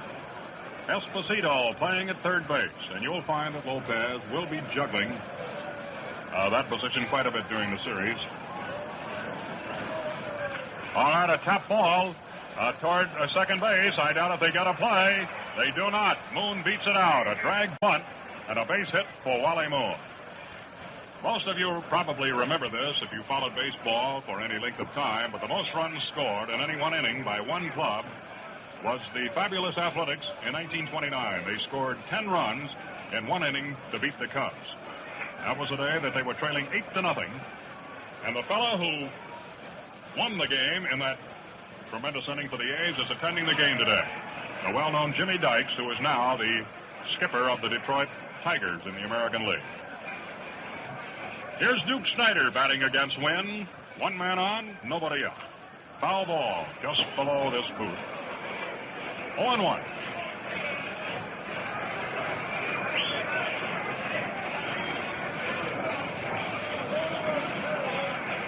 A riotous 3rd inning for Chicago. They lead 9-0. Snyder, the first trip, drew a base on balls. Long fly ball to right field. However, it hangs up, and Rivera is over and just inside the line. That is all for Snyder. 1 down.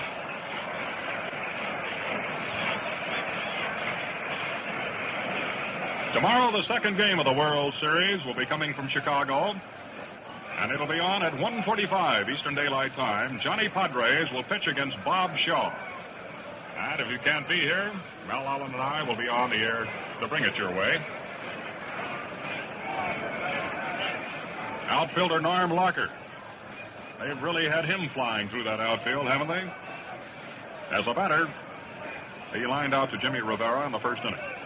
Outside a ball.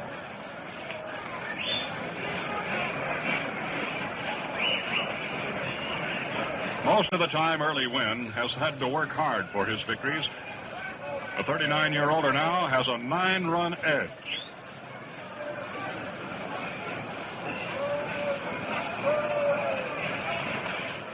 On the stretch, he throws wide, 2-0.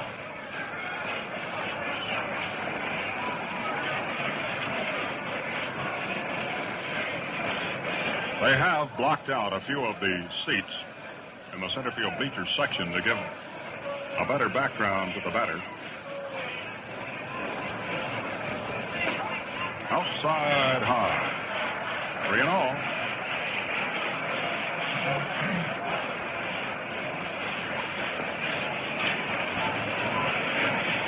Wynn has given up 2 hits.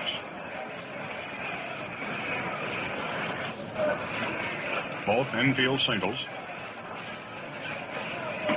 Strike. 3-1.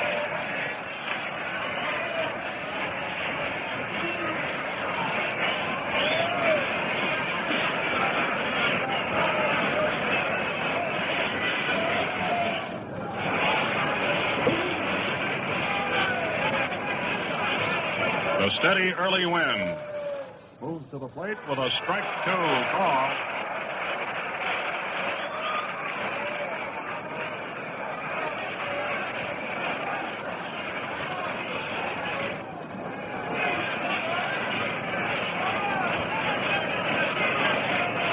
Wally Moon located at first, 1 out. We're in the top half of the 4th inning. Locker sends a high twisting foul down the left field line, and it's getting over near the seats and ricochets back onto the playing field. Al Smith was digging that time and came very close to getting a hold of it. 3-2.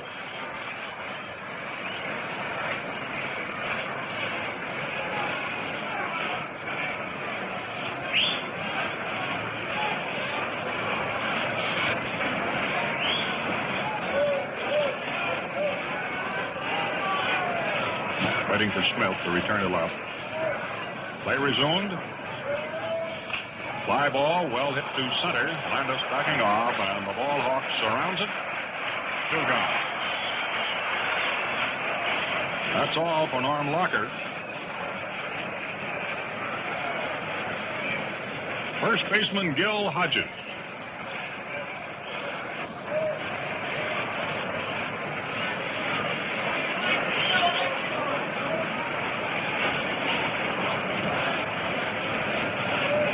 Coming around for the second turn. He led off in the second inning. Skied out to Al Smith in left. Again, the scoreboard reading, 9-0. The Chicago White Sox lead in the first game of the World Series. Long drive to left field. Is it coming foul? It is a foul into those lower box seats. Strike 1.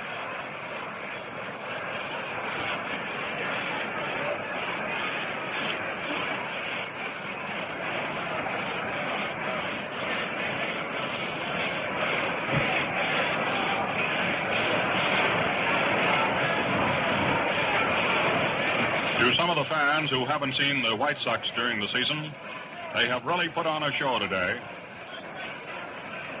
They're out front, 9-0. We're waiting now for the second pitch to Gil Hodges. Sends one spinning out over second base. It's a hit, and Wally Moon moves on down the line to second. So runners at first and second base.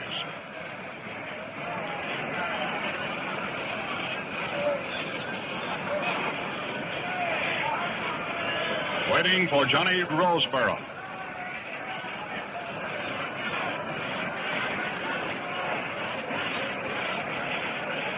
The Dodgers, of course, have been behind in games this year. They haven't been behind 9-0 early in the game very often, I can tell you that, but we have seen them on many occasions come from behind to win. And you'll remember in the middle of September, they were trailing and came on to beat out 2 ball clubs, Milwaukee and San Francisco.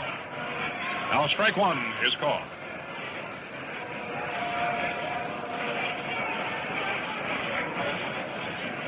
The official ruling on the play a moment ago.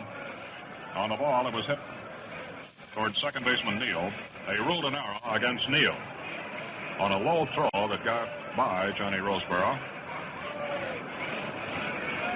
2 on, 2 out.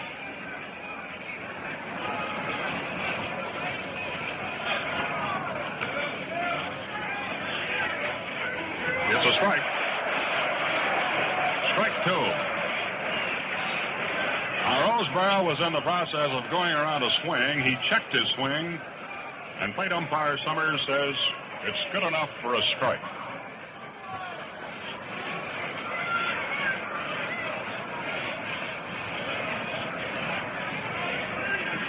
Inside. That was that famous Early Wynn knuckleball.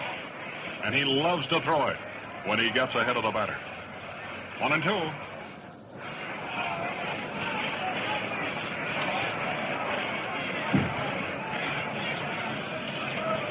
Now this is the second scoring threat the Dodgers have had. 2 out, 2 on. Swing it. He's out. Wynn threw a fastball outside, and Roseborough chased it. So it's no runs, 2 hits, and 2 left on base. Score as we now go into the last half of the 4th inning. Chicago 9, Los Angeles nothing.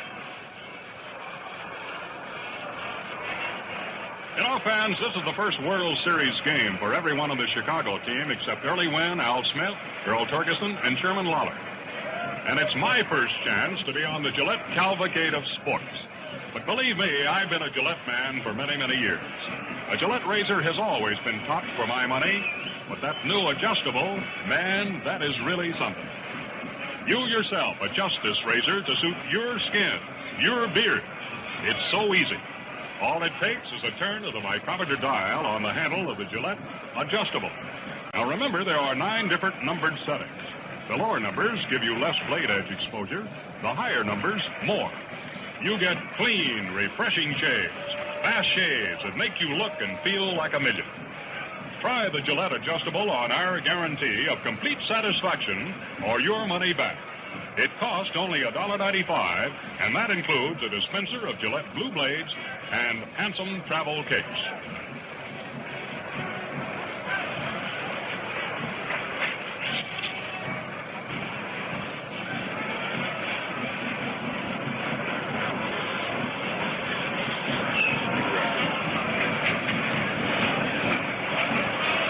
Ready to go. And leading off for the White Sox, Jim Landis. Some of the managers that I've talked to in the American League tell me one of these days this fella is likely to be another Willie Mays, the way he flies in the outfield. A ball one inside. In the American League, they'll tell you that nobody can touch him going for a fly ball. And how he's hitting the ball today, Landis. He has 2 for 2 and 2 runs scored. And 1 run batted across. Ball one. A strike.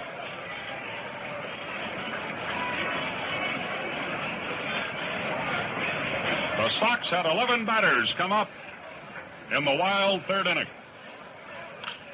There's another base hit for that Landis. Oh, is he ever hot. A single to left for Jim Landis. What a way to break into a World Series. And I know those fans and followers of Landis back in California are mighty proud of him.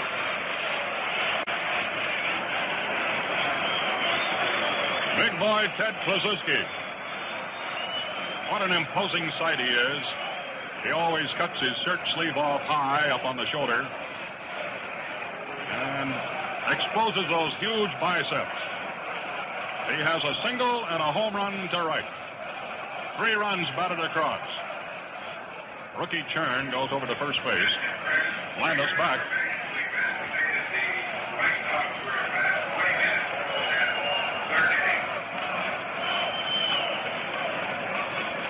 Nine to nothing, Chicago leads. First game of the 1959 World Series.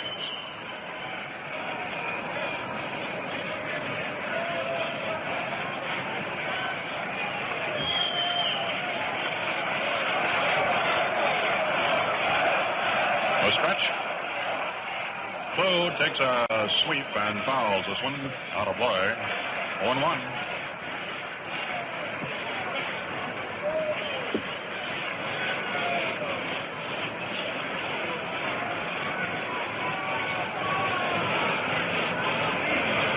The field host Dodgers now have 9 runs and 9 hits.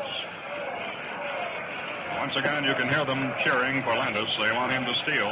How they love to run, the Chicago outfit. Outside. Just the little move that Landis makes while the pitcher is on the stretch is enough to upset you. And, of course, Aparicio is even greater on that move.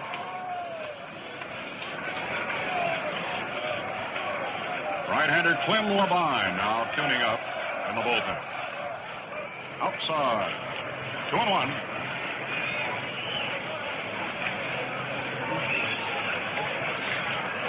Sox started early with 2 runs in the first inning. They took advantage of 3 miscues in the third and also hit a barrage, 6 hits, and produced 7 runs. 2-1 to Clu. There goes a runner. The hit and run is on, and Clu fouls it off. Now, you'll remember those two put a hit run on in the first inning, and it helped lead to 2 runs.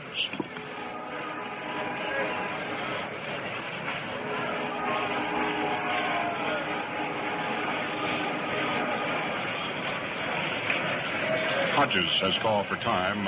First baseman moving over to the mound. 3 of the 6. I should say that 3 of the 9 runs are charged against Chern.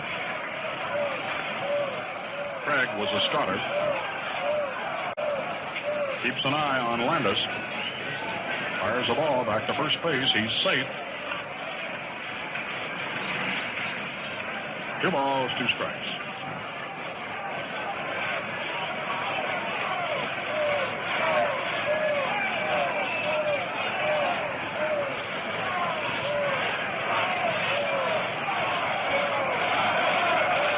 Angela right-hander throws a curve and Cole lets go another long salvo to right field.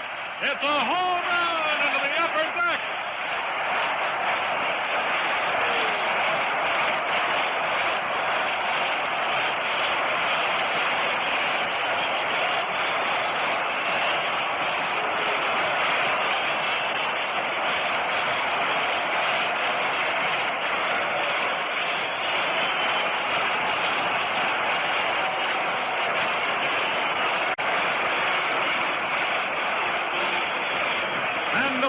Breaks loose in Chicago on the south side as Ted Kluszewski, to go one better, hits this ball into the upper deck in right field, and the White Sox have 2 more. They're running away from the Dodgers now, 11-0.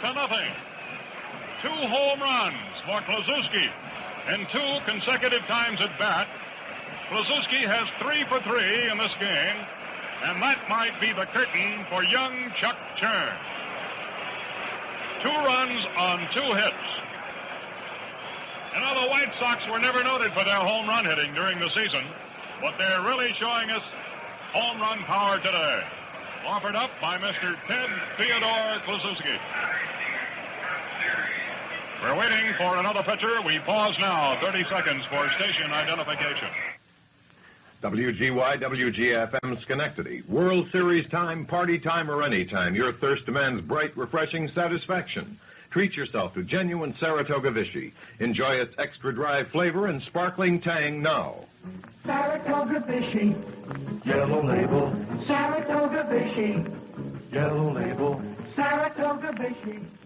Catch dividend days at Troy Savings Bank. Right now, deposits made before October 15th earn a big 3.25% from October 1st. Free parking.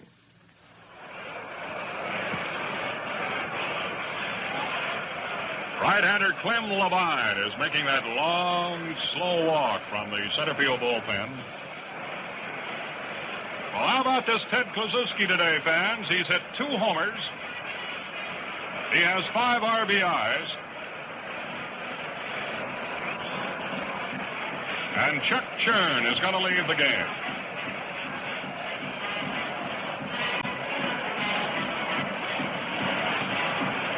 Nobody out here in the 4th.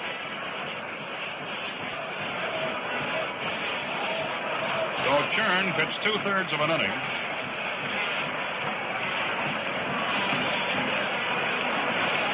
5 hits he gave up. Now it appears to me today that some World Series history is being made.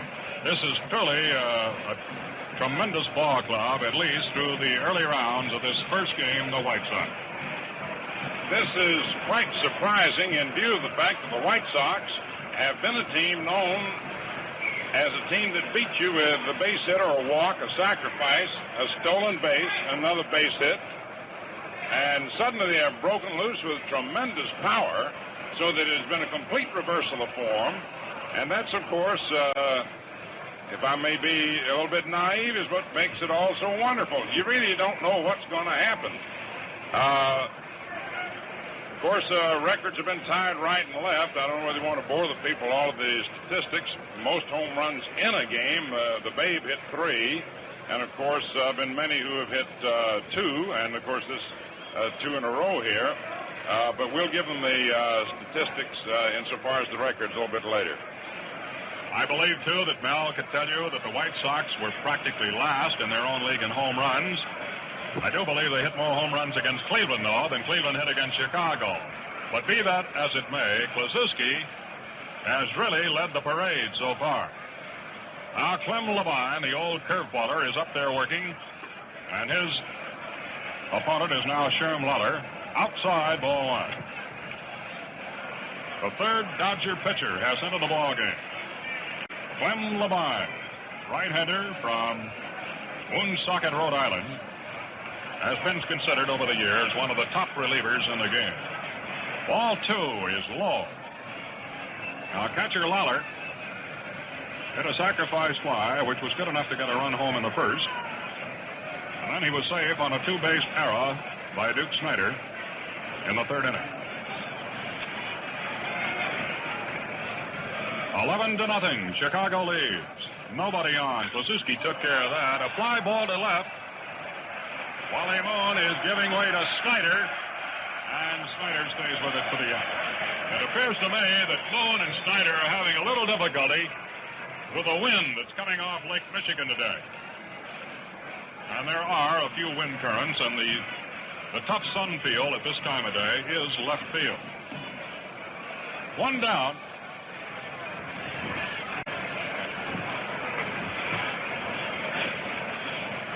Two runs across. Esposito is the batter. High. After the White Sox built up a good lead, Lopez decided to bring in Sammy. Esposito. Makes his home right here in Chicago. He's a right-handed batter. Ball 2, low and outside.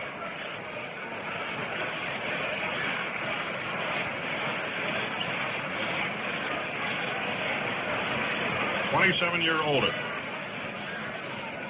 and a very, very good spot ball player. Strike. 2-1.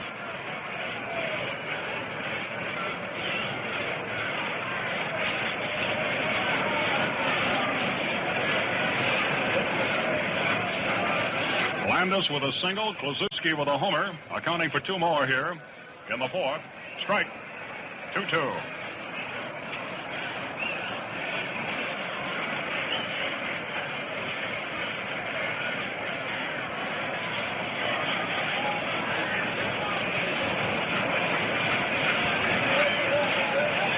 Levine into full motion, inside, low, ball 3. Now Clem, usually he's right around the plate. Over the years, he's been known for his great breaking stuff and excellent control.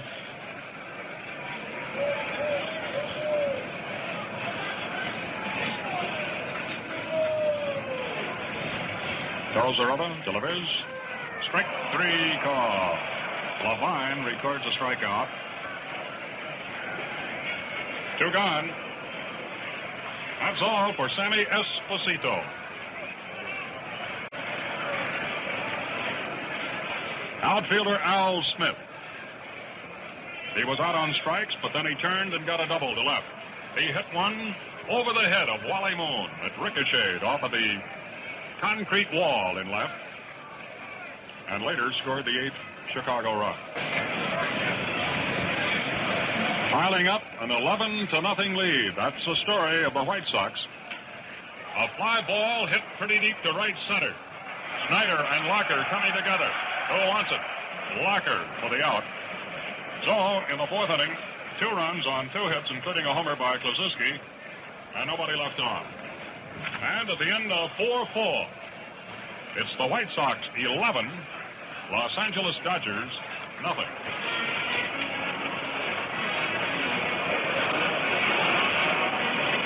In Chicago, they're having a merry time, to say the least. For their beloved White Sox are riding high on the crest of the first game right now, 11-0. There will be a second game here tomorrow, and it will be starting at 1:45 tomorrow, Eastern Daylight Time. Johnny Padres has been announced as the pitcher against Bob Shaw. No game on Saturday, and the third game of the World Series from the Coliseum in L.A. on Sunday, starting at 4:45 Eastern Daylight Time. Maury Wills leading off.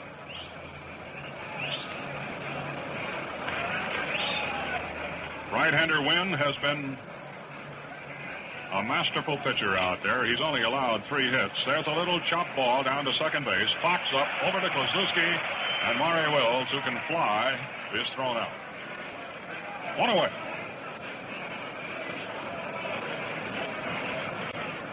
It appears to me that Chuck Asigian is coming out to bat for Levine. Number 29. Chuck Asigian. Chuck Asigian. Here's another Californian who was in the major leagues, sent back to the minors. A powerful right-hander.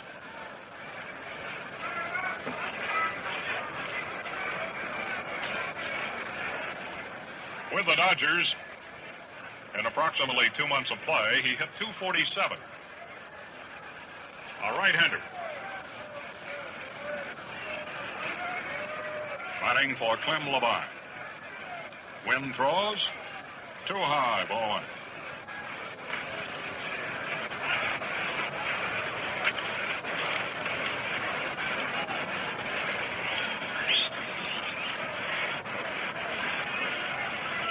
Once again, they've got lefty Koufax warming up in the bullpen. Asigian goes around and misses. 1-1.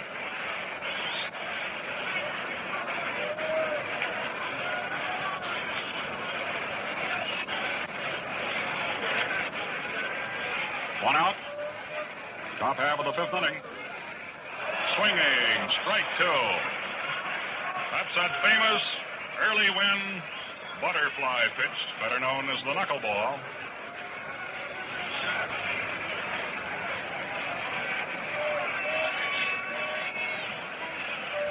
Asigian is an outfielder. High.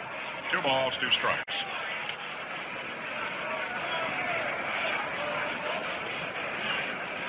Chuck at one time belonged to the Phillies. 2 years ago, he opened the season and picked up 2 doubles at Cincinnati to help Robin Roberts to a victory. Later was traded over to L.A. Strike 3, he's out. Wynn's breaking stuff is really terrific. He records another strikeout, his 4th of the game. 2 out. Leadoff batter, Junior Gilliam. 0 for 2 today.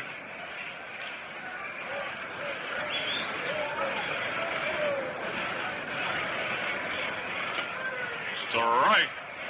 Call.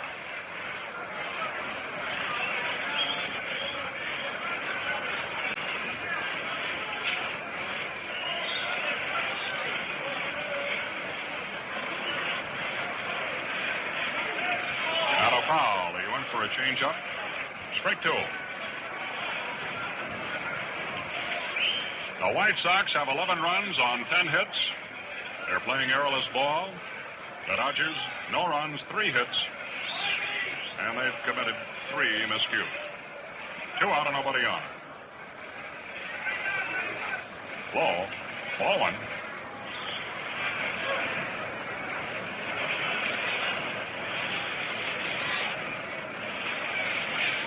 Gilliam, a very nervous type hitter. He continually swishes the bat out front. Change up, he pops it up this way, foul.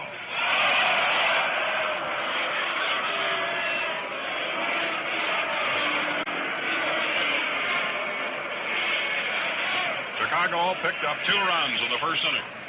They broke loose for 7 runs in the third inning. And they added 2 more in the fourth.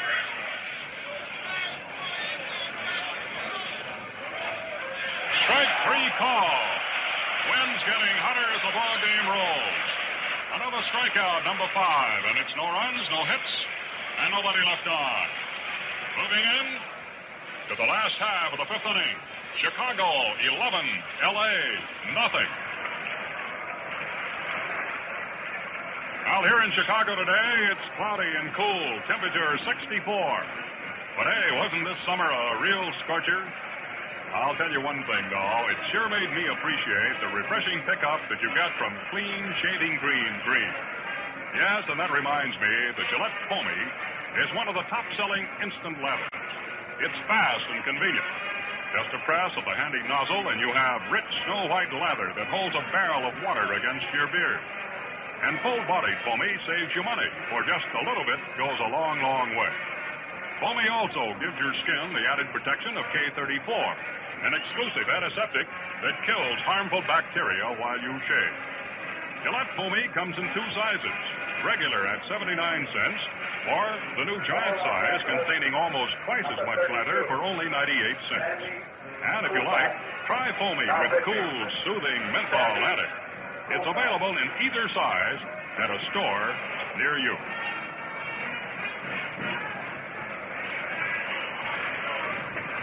And now, ladies and gentlemen, it is an extreme pleasure for me to bring to the microphone an old friend of mine of long standing. I consider him tops in our business, and he's worked on many a World Series. I put you now in the hands of Mel Allen. Hello there, everybody. Thank you very much, By, and what a workout you had in your World Series debut. 11-0 in favor of the Chicago White Sox as we come into the last half of the 5th inning. Sandy Koufax, a native of Brooklyn, New York, who now resides in Los Angeles, a 6'2", 204-pounder, who is approaching his 24th birthday, had a record of 8-6 on the season, and, of course, turned in a magnificent performance this year when he struck out 18 men in one game to tie Bob Feller's record. Got a good curve. His control is sometimes erratic. And we're all set now as the left-hander comes in to face Jim Rivera, who fouled to first and grounded to second in a fielder's choice play that resulted in an error. The left-hander into the windup. In comes the pitch, and it's a fastball inside. Ball 1. A lot of new records have been put into the book today, and some tied. Koufax to the windup delivers. Jim Rivera swings and lets a high fly ball into right field. Norm Larker moving under it. The wind blows it toward the line, and he makes the catch. 1 away. Early Wynn will be coming out, and he'll get a round of applause. The 11 men that came to bat in the 3rd inning when the White Sox scored 7, 4 short of the record. The A's, when they scored 10 runs in the inning, which By told you about. Here's a hand for Early Wynn. When the A's in 1929 set the World Series record for most runs in an inning, 10 against the Cubs, they sent 15 men to the plate. Wynn, the switch hitter, batting right-handed now against Sandy Koufax. In comes the pitch, fastball over, strike 1. Wynn hit to the box and double to left. Outfield, just about straight away. Next pitch swung on and missed, strike 2, and Wynn really wheeled on that one. He was trying to join Klug. Koufax into the windup. Round comes the left arm to pitch, and it's in there for called strike 3. 2 away. And some of the White Sox fans still give Wynn a rippled applause as he returns to the White Sox dugout. Little Louis Aparicio from Venezuela popped to short, line to right, and tapped to the box. Right-hand hitter. Jim Gilliam shortened up at third. Koufax working fast, delivers. Fastball swung on and missed. Strike one. Wally Moon playing him straightaway left. Snyder shaded a little into left center. Larker almost straightaway right. Koufax next delivery, an overhand fastball looped over short onto the left center, coming on fast as Moon makes a fine running catch, and that retires the side. No runs, no hits, no errors, no one left on. And at the end of 5 innings of play, the score, the White Sox 11, the Dodgers nothing. Now, with the miracle of guided medicine, you can relieve your cough as easily as you relieve a headache. Take Thorexin, the guided cough medicine that goes to the right spot, your cough control center. Doctors know coughing is not controlled in the throat. Your throat merely follows orders from the cough control center, which sends the message, and you cough. Now, ordinary cough syrups don't even touch the cough center. Until now, only cough medicines with narcotics could depress this cough center. But narcotics may leave undesirable side effects. Instead of narcotics, Thorexin contains dimethorphan. Thorexin soothes your throat, then speeds through your bloodstream directly to the cough control center. Thorexin relieves coughing like aspirin relieves headaches. Fast, sure, safe for the whole family. So get Thorexin, the guided cough medicine.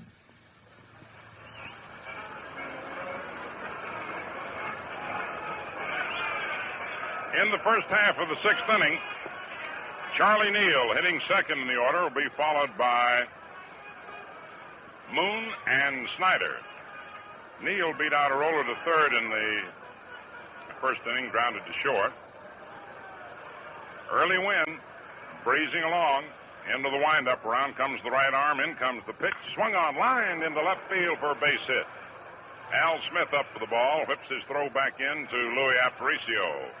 And Charlie Neal comes up with his second base hit of the ball game. Now Wally Moon, who popped to short and beat out an infield hit. Left-hand batter steps in with Duke Snyder to follow. The White Sox leading 11-0. Somebody had to lead, but the surprise is the enormity of the score. Wynn checks the runner. Looks over the left shoulder of the pitch. Swung on, little roller, hit down to first to Clue. He takes it, makes the sure out at first base, unassisted, as Neal moves on to second. One away, and here is Duke Snyder, who walked and flied to right. A fellow who has set so many positive records and tied them in World Series play in the past, but who set a new record today when he made 2 errors in 1 inning. And that's a record for most errors in an inning by an outfielder. But it would take us a few minutes to tell you about all the positive records that Duke has put into the books. Here's the delivery. Swung on. It's a high pop-up down the left field line. Back up third to Wynn, holds it. Moving over. Esposito makes the catch right at the edge of the stands with Aparicio sprinting over and standing right behind him. Snyder fouls out to Esposito, who had replaced Goodman. 2 down, and here's Norm Larker, who flied to right and flied to center.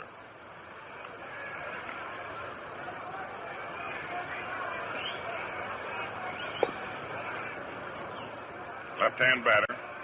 6th inning, 11-0 White Sox. First game of the World Series. 2 men away. Charlie Neal on second base. Wynn to the stretch, checks the runner. Here's the pitch. High outside, ball 1.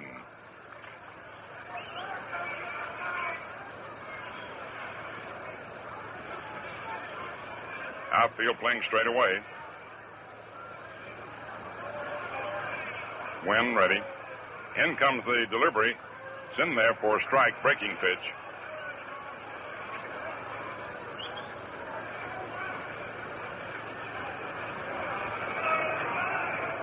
Gil Hodges on deck.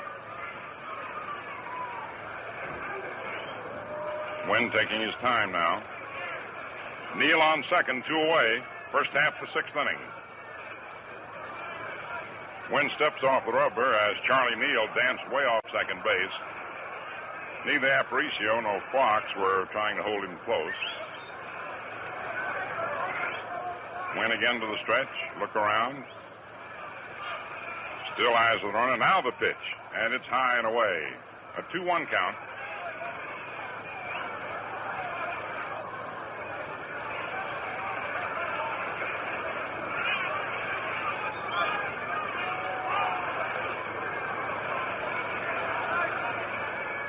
Two balls, 1 strike.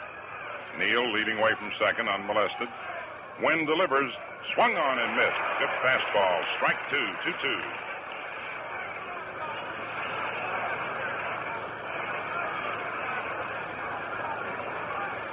Pee Wee Reese coaching at third. Greg Malavia at first.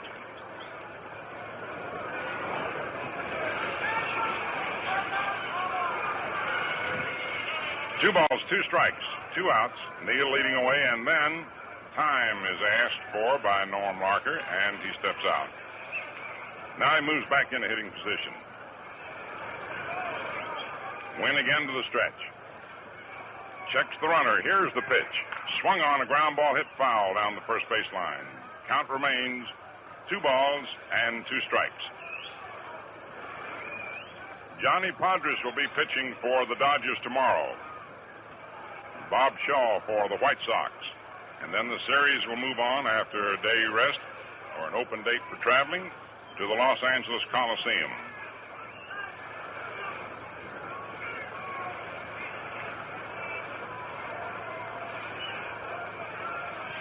Wynn again to the stretch. 2 balls, 2 strikes, 2 outs. Here's the pitch. Swung on and missed. A high fastball struck him out. No runs, 1 hit, no errors, 1 left on, 6 strikeouts for Wynn. And at the end of 5.5 innings, the White Sox 11, the Dodgers nothing. Capacity crowd out here today in the neighborhood of 48 to 50,000. And how these Chicago fans have supported their team this year. As a matter of fact, they set an all-time Comiskey Park attendance record. And speaking of records, Chicago, along with the rest of the country, has gone all out for the Gillette Adjustable. Now, if you haven't seen this remarkable new razor, then by all means be sure you do. Never before has there been anything like it. You set an adjusting collar on the handle to match your skin and beard. You can turn to 9 different degrees of edge, exposure, and angle. Within this range, there's a setting that delivers you clean shaves, fast shaves, with comfort that's nothing short of sensational. Gillette guarantees that, or your money back. The Gillette Adjustable costs only $1.95, complete with Gillette Blue Blade dispenser and travel case. For Los Angeles, number 2, Don Demeter.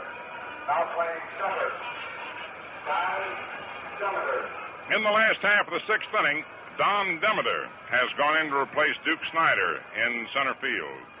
The Duke has been plagued with a knee injury. And so with the White Sox well ahead 11-0, Don Demeter goes in to replace him.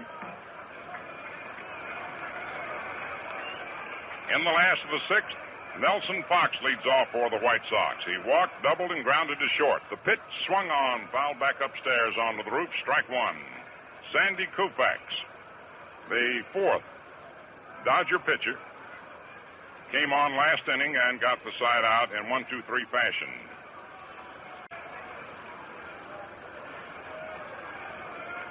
Gilliam shortened up at third. Next pitch is into the dirt. 1 ball, 1 strike. Fox is a spray hitter. He hits a lot to left and left center. Moon is playing him well over to the left field line. Don Demeter, the replacement for Snyder, shaded into the left center, while Norm Larker is just a little bit off straightaway right. Koufax to the windup. Around comes the left arm. The pitch to Fox swung on. It's a high pop into very short left. Coming on is Wally Moon, and he makes the catch in behind Maury Wills, who had gone out. One down in the sixth. And here is Jim Landis, who has 3 for 3. Single to right center, to right, and to left.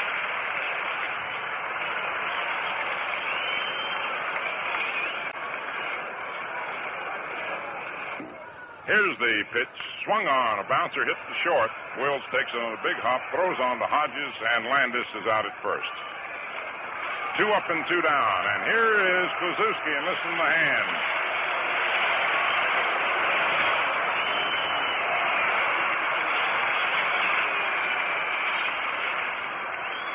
Kluszewski with 5 runs batted in, single to right in the first inning, and hit consecutive homers in the third and fourth innings. Outfield moves around to the right. Mr. Muscle squares away. Koufax into the windup. In comes the pitch. Swung on. Little bouncer by the mound. The slow roller. Neal up with it. Across the body. Flip in time for the out on a beautiful play by the second baseman, who is magnificent on that throw across the body as he charges in on a slow hit ball. No runs, no hits, no errors, no one left on. And at the end of 6 innings of play, the White Sox 11, the Dodgers nothing. For the Dodgers, Johnny Roseboro on deck and Maury Wills to follow. Hodges flied to left and single to center. He's had 1 for 2. White Sox leading 11-0 for the 7-run third inning.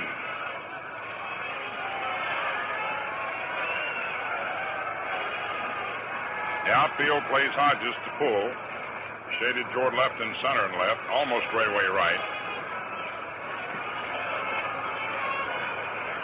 Have a little action now in the Dodger bullpen. Wynn checking with Sherman Lawler. Swings to the windup. Round comes the right arm. In comes the pitch. And it's in there for a strike. Johnny Kupstein is warming up for the Dodgers. Walt Alston said before the series began, not making any excuses, but just merely analyzing the situation. The result of the playoffs and the big finish, the pitchers were tired. Here's the pitch, swung on and fouled back. The most rested man was Roger Craig, who started. But the White Sox quickly got him out of there. In the fourth inning, Craig was charged with 5 runs. Chuck Churn with 6. Labine and Koufax have come in to stem the White Sox tide. Now the 2-strike pitch to the right-hand batter. Gil Hodges takes it into the dirt. It hit out in front and skipped by Sherman Lawler.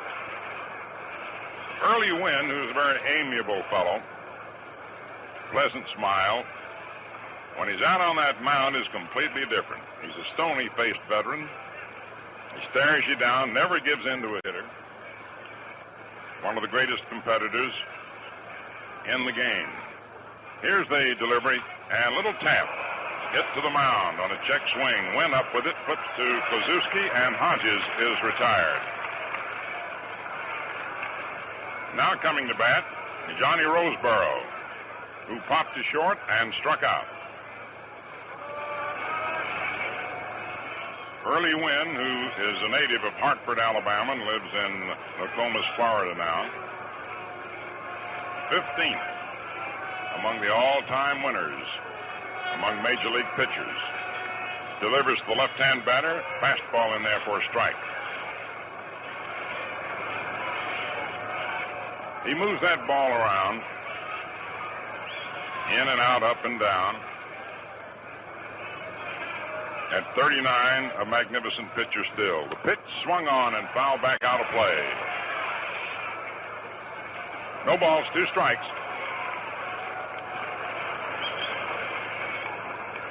White Sox 11, Dodgers nothing, 7th inning.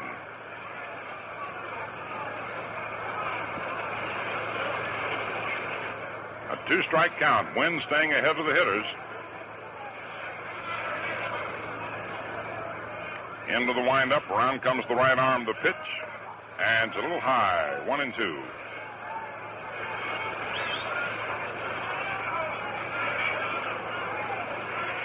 The Dodgers winning the National League pennant this year, coming from 7th, did a magnificent job, and it was a real team effort. The 1-2 pitch on its way. It's high, ball 2.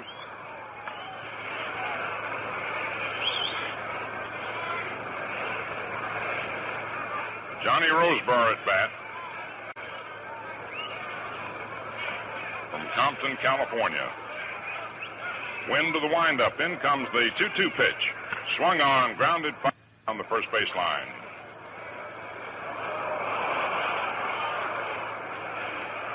One of the field attendants let the ball roll through his legs, and some of the fans started reaching for it and rolled by, many clutching hands seeking a World Series souvenir. 2 balls, 2 strikes on the left-hand batter. Wind to the windup. In comes the pitch, and Roseboro swings and lifts a high pop-up toward first. Pazuski calling for it. Fox right near him. And in foul territory, 2 feet foul in behind first base, Roseboro is retired on a pop-up to Ted Pazuski, who himself says it is a wonderful feeling to be in a World Series. Never had been in one with Cincinnati and with Pittsburgh, and suddenly, toward the end of the year, the White Sox acquired his contract from Pittsburgh, and he says, here I am. He says, hard to believe. Maury Wills up, left-hand batter. Takes it high for a ball. Well, he made a believer out of a lot of folks, as well as himself, with that booming bat.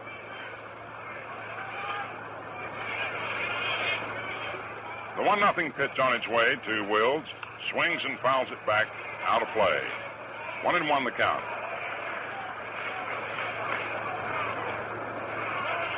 Clu said, as a matter of fact, that his back feels much better, doesn't give him much pain, though he had not hit many homers since joining the White Sox, as by some told you, only 2. But he began to get more distance toward the end of the season. Here's the pitch, swung on line by third into left field by Maury Wills for a base hit. Al Smith tosses back into Louis Aparicio. And Wills singles to left for the 5th Dodger hit. And we're going to have a pinch hitter for Sandy Koufax. Ron Fairley.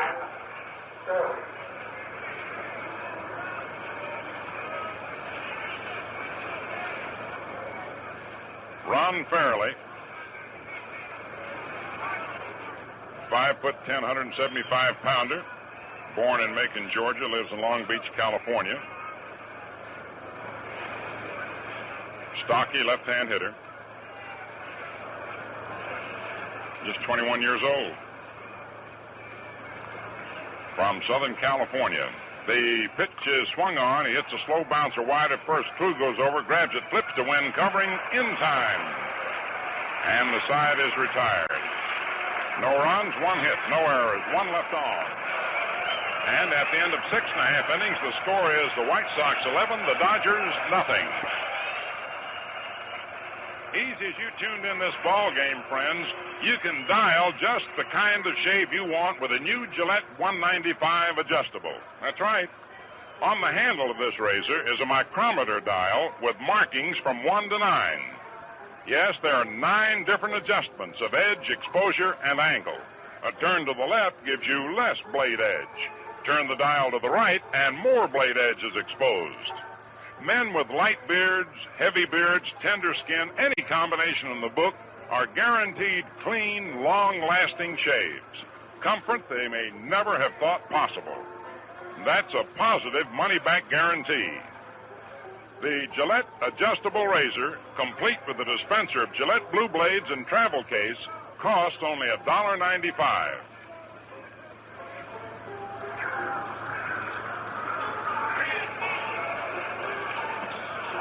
In the last half of the 7th inning,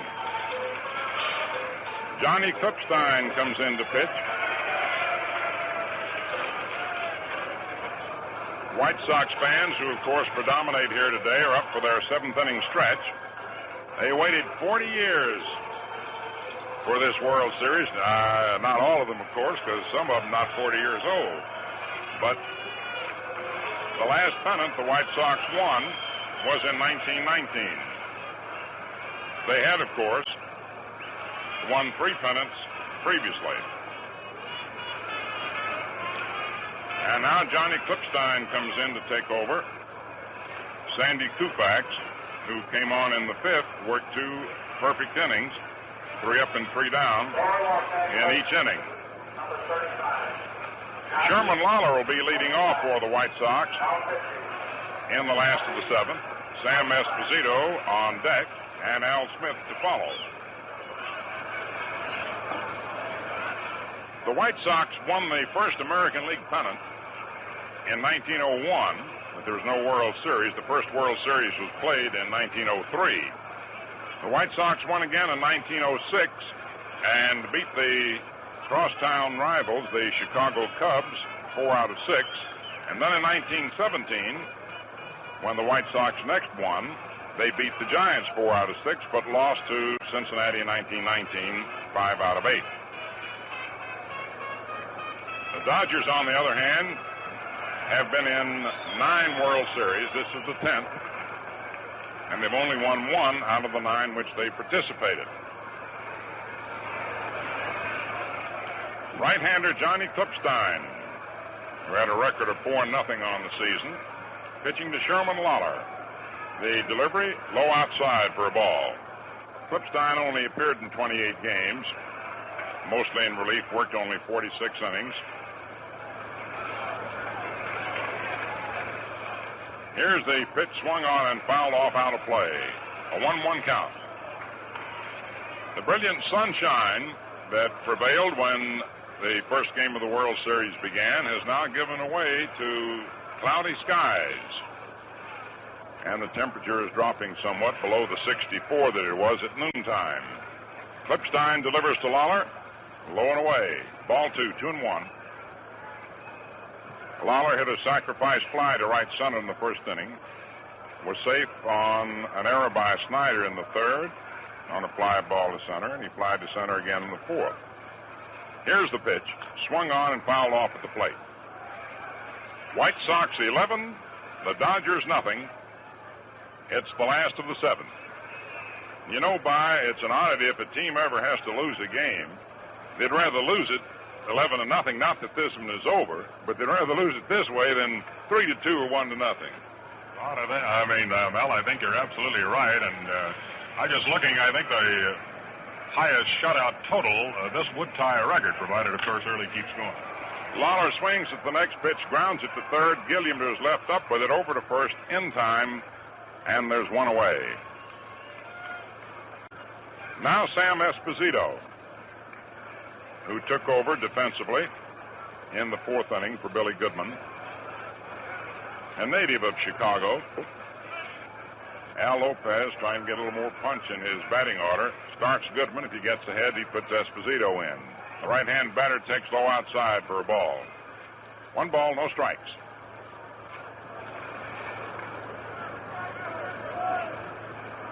Esposito appeared in 69 games this year and batted 167. Klipstein's pitch gets the outside corner of the fastball. The count is 1-1. 1 ball, 1 strike. Outfield shaded a little toward the left. Klipstein working rapidly. Here's the pitch, and it's low outside. 2-1.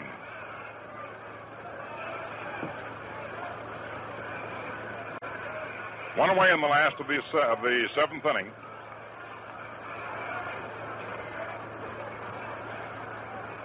The 2-1 pitch.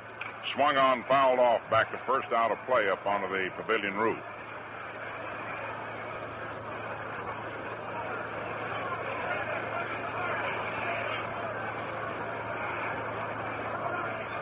Got a kick out of seeing Red Faber and Ray Shaw as a battery throwing out the first pitch. Here's the delivery. Swung on, hit right back to the box. Beautifully grabbed by Klipstein. The throw to first in time. One of those shots that most of the time go right through the middle. Johnny went down with the glove and speared it, and Esposito is retired. Now Al Smith, who took a 3rd strike, double to left, and flied to center. Appeared in the World Series of the Indians in 1954. And they lost 4 straight to the Giants. Hit .214 in that series. A clutch player. Klipstein's delivery over that outside corner for a strike. As the series develops, plays may not develop, but Smithy is the kind of a guy who may throw the key run out at the plate or come up in the late innings and get the key base hit. He swings and loops one down the right field line, and it is in there for a base hit. He had Larker playing over in the right center, and Smith rounds first and goes into second with a double. He sliced it along the right field line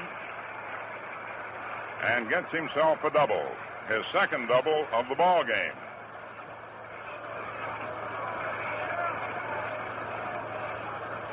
He's had 3 extra base hits now in World Series play. He had a homer in 1954.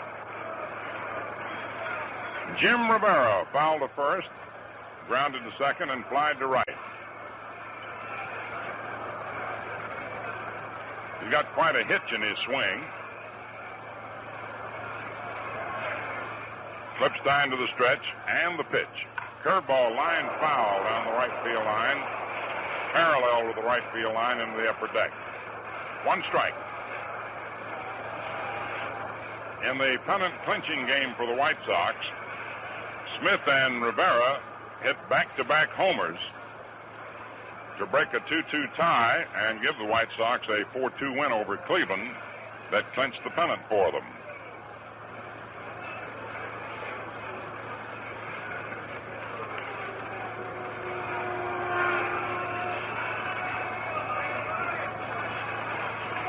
The 37-year-old left-hand batter takes a strike, fastball in there just above the knees. He's quite a hustling ball player. Doesn't mind climbing walls or diving.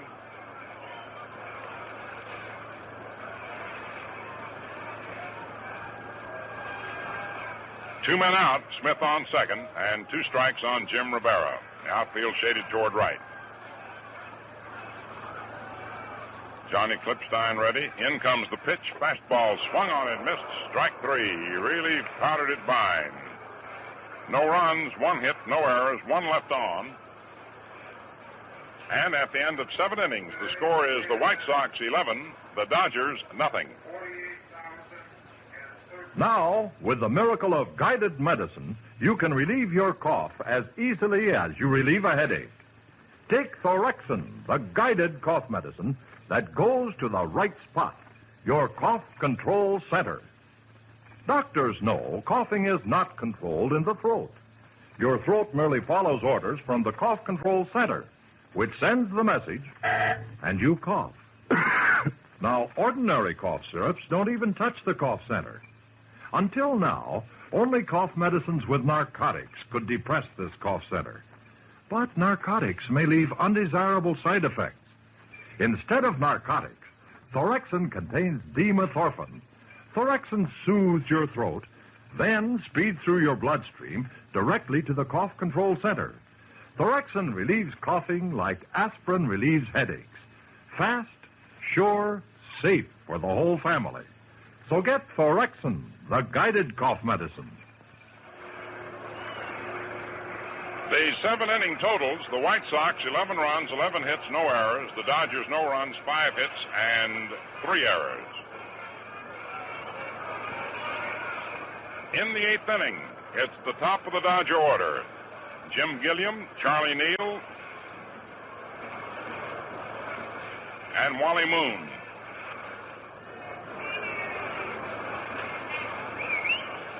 Early Wynn, seeking his first World Series victory, denied that in the 54 World Series when he pitched for the Indians. Set to work to Gilliam, batting left-handed against him. Nothing for 3. The pitch is high outside, ball 1. Gilliam grounded to short in the first inning, popped out to second in the third, and looked at the third strike in the 5th inning. Esposito shortened up at third. The outfield straight away. Aparicio in a step or 2 at short. Nellie Fox shading second a little more than first, and in the step from the outfield grass. Kluszewski guarding the line. Wynn delivers high and away, ball 2. You have to shorten up a little bit on Gilliam in the infield. He's good at laying down a bunt, anything to try and get something started in an inning. The 2-0 pitch. swung on, hit foul down the right field line, out of play. The ball landing upon the pavilion roof. The paid attendance today, 48,013. 48,013. 2 balls, 1 strike. Wynn's delivery, swung on, line between third and short into left field for a base hit. Al Smith up for the ball, tossing it back into Lou Aparicio. Jim Gilliam holds up after the turn with a single to left. And now Charlie Neal, who's had 2 for 3, an infield hit in the first inning, grounded to short in the third, single to left in the sixth. He has played great ball for the Dodgers. One of the finest fielding second basemen in the game. His timely hitting late in the season helped the Dodgers move into the pennant. Wynn to the stretch, checks Gilliam. Now the pitch. Outside, gets away from Lawler, but not far enough for any advance. Wynn throws almost everything in the book, including a knuckleball, and he gets ahead of you. Changes his speeds on all of his pitches and keeps that ball moving. In, out, up, down, and around. The right-hander checks the runner. Here's the pitch to Neal. Low outside. Ball 2. And now we're having some action in the White Sox bullpen. At 39 years of age, early during the season has sometimes begun to weaken in the late innings. Nellie Fox now trots in from second base to talk to him, and here is Al Lopez coming out of the White Sox dugout to talk to Wynn. Jerry Staley is loosening up for the White Sox, and Jerry Staley's coming in.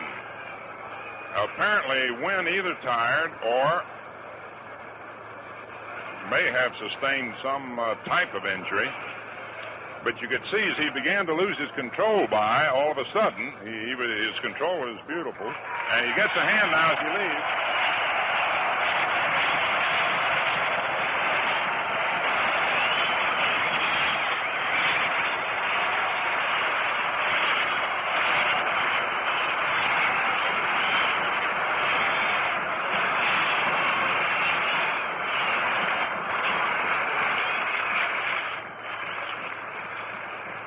We shall make every effort, of course, to get some information from the White Sox dugout as to the exact reason for Wynn leaving. Ahead 11-0. There was no indication, in other words, of his being knocked out, though he'd given up the base hit and fell behind on Charlie Neal. And during the course of the season, Wynn appeared in 37 games, all of them in a starting role, and completed 14. So that indicates, as we told you before, that he frequently retire in the very late innings. Jerry Staley coming in. Staley appeared in 67 games for the White Sox this year, all in relief. Had the magnificent earned run average of 2.17, and in the clincher against the Indians in the last of the ninth loaded the bases with 1 out, and they brought Staley in to pitch to Vic Power. 1 pitch. He grounded to Aparicio, who stepped on second and threw to first for the double play that ended the game and brought the first American League pennant to the Chicago White Sox in 40 years.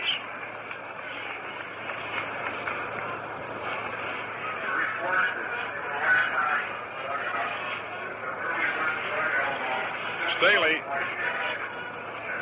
came up with the Cardinals in the National League. In later years, developed into quite a bullpen expert.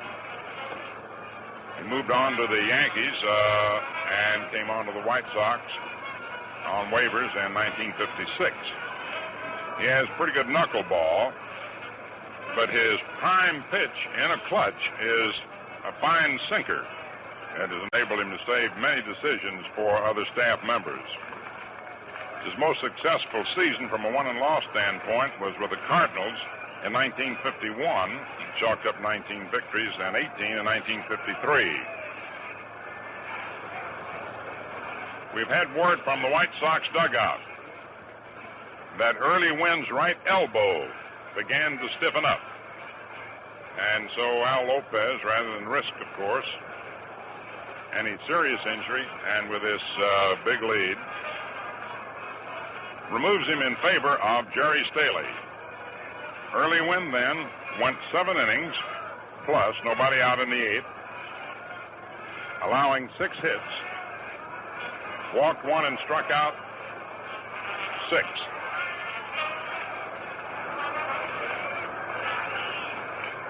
A 2-0 count now on Charlie Neal.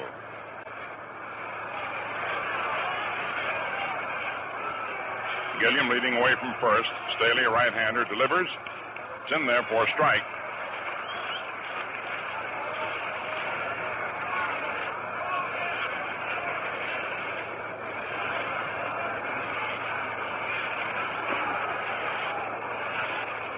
The next pitch swung on and grounded foul down the third base line, 2-2.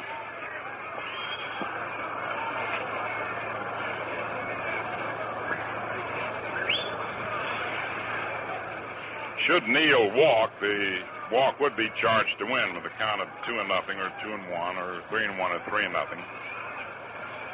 That situation exists. Here's the pitch swung on, a ground ball hit to Aparicio over to Fox for 1, back to first. It's a double play.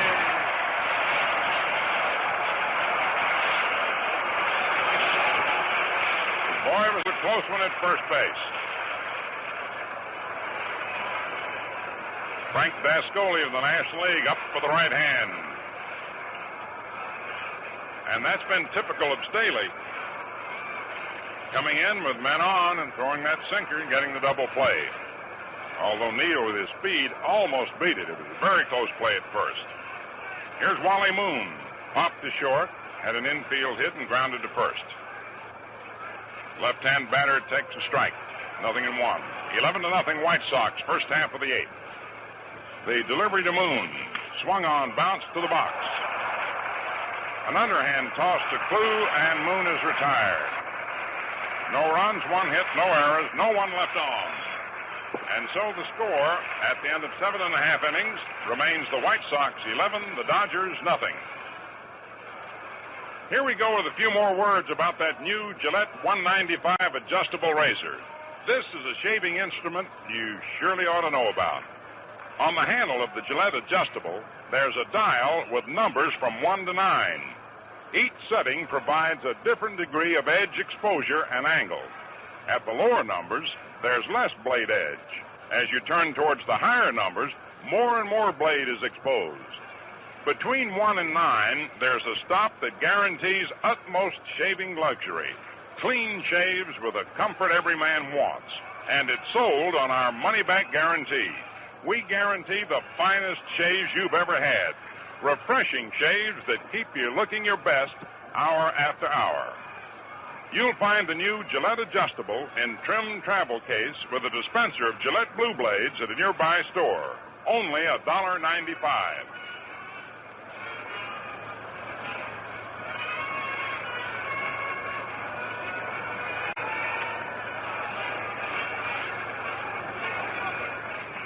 In the last half of the 8th inning, Jerry Staley will be the first batter, followed by Louis Aparicio and Nellie Fox. The 5 runs batted in by Ted Kluszewski ties a World Series record. Most runs batted in the game. Tony Lazzeri for the Yankees in 1936 and Bill Dickey for the Yankees in 1936. Jerry Staley at bat. Johnny Klipstein's pitch misses outside, ball 1. Al Lopez, ever ready, despite the score of a ball game, has a couple men loosening up. Here's the pitch, and it's in there for a strike, 1-1. Tomorrow, Johnny Podres, who won the big game for the Dodgers against the Yankees when they won the World Series a few years back, will go against Bob Shaw. Now the pitch, it's in there. 1-2. Jerry Staley at bat from Vancouver, Washington. Billy Pierce is just loosening up, and Barry Latman along with him. The 1-2 pitch to Staley swung on and fouled back out of play.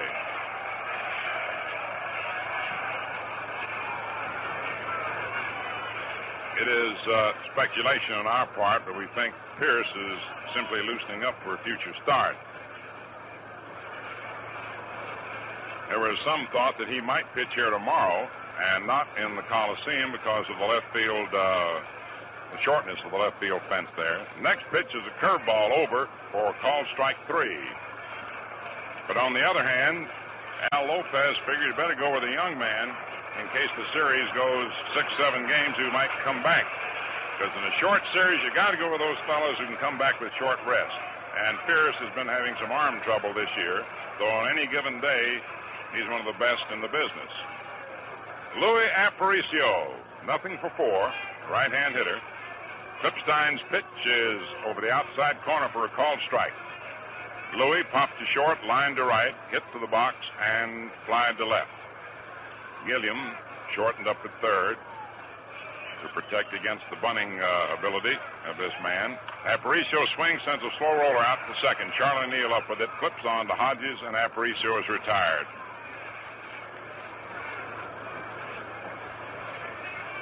Andy High, in his scouting report, said the one fellow you have to keep off base to beat the White Sox is Aparicio. Well, they've kept him off base today, but the White Sox have just turned the form sheet upside down with a power explosion. Here is Nelson Fox, who walked double, grounded to short, popped to short, swings and grounds one to second. Neal scoops it up, flips on to Hodges, and that retires the side. No runs, no hits, no errors, no one left on. At the end of the 8th inning, the score is White Sox 11, Dodgers nothing.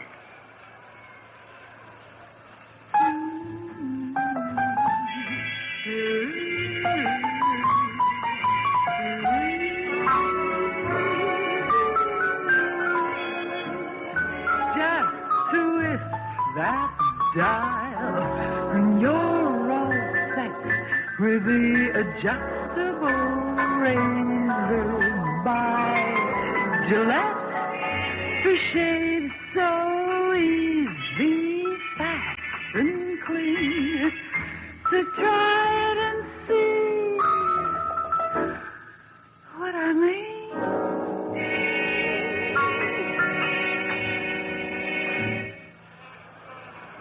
We pause now 30 seconds for station identification. This is WGY, WGFM Schenectady. So don't miss the next action-filled game of the 1959 World Series. Follow your team. Follow every thrilling play on your World Series station, WGY 810 on your radio dial. Tomorrow's game from Chicago gets underway at 1:45 p.m. on NBC and WGY, your exclusive World Series station.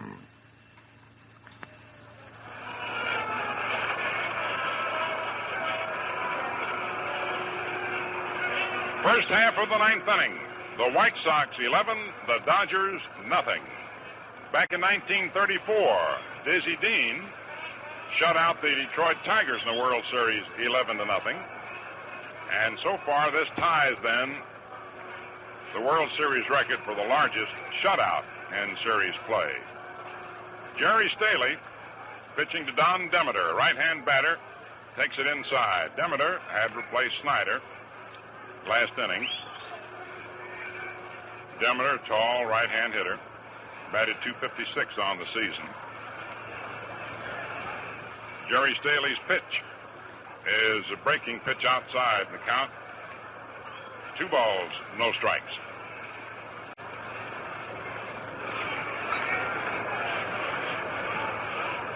Demeter from Oklahoma City, 6'4", 180-pounder, 24 years old. The pitch swung on and missed. Threw him a knuckleball in tight, 2-1.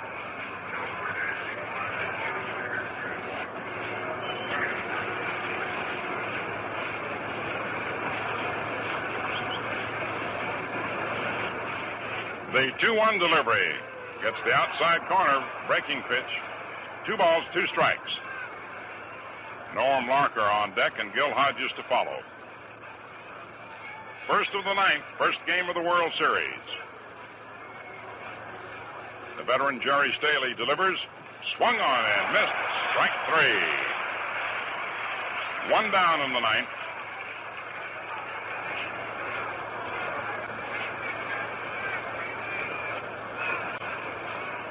The 7th Dodger to go down on strikes. Wynn, before he retired, had struck out 6. Norm Larker flied to right, flied to center, and struck out. Left-hand hitter. The pitch is in there, strike 1.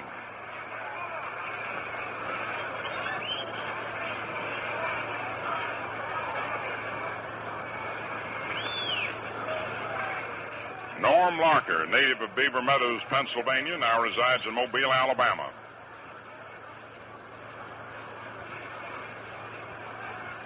Jerry Staley comes in now with a pitch that's outside. Ball 1, 1-1.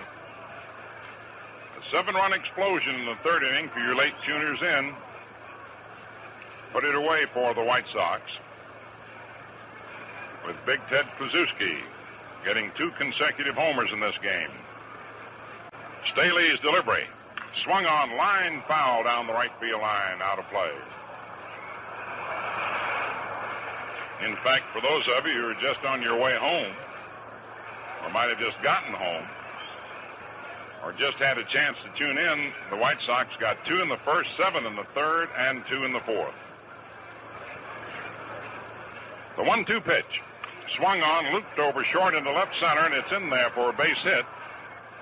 Landis goes over, cuts it off nicely, whips the throw back into Aparicio, and Larker's held to a single. Landis is capable of showing you some exciting defensive play in center because of his great speed. That's one of the reasons. Cover a lot of ground out there. And that makes a difference, of course, with teams that win a lot of one-run ball games, and you can hold a man to a single instead of a double or a double instead of a triple. The White Sox won 35 out of 50 one-run games this year. And the Dodgers were very much the same kind of a team, winning 33 out of 55 one-run games. Gil Hodges fouls the pitch off to the left of the plate, strike 1. Gil flied to left, single to center, and hit to the box. Here is one of the nicest men it has ever been our pleasure to meet in baseball.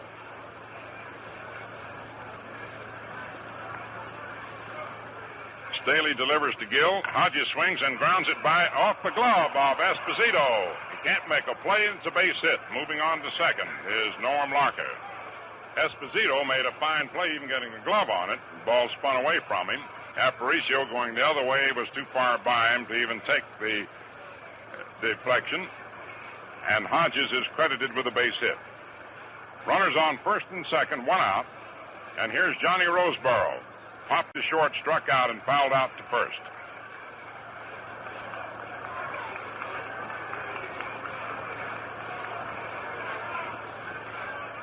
One out in the ninth, 2 on.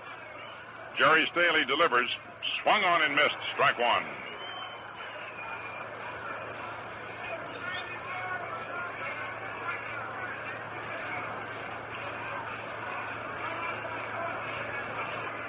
Outfield straight away.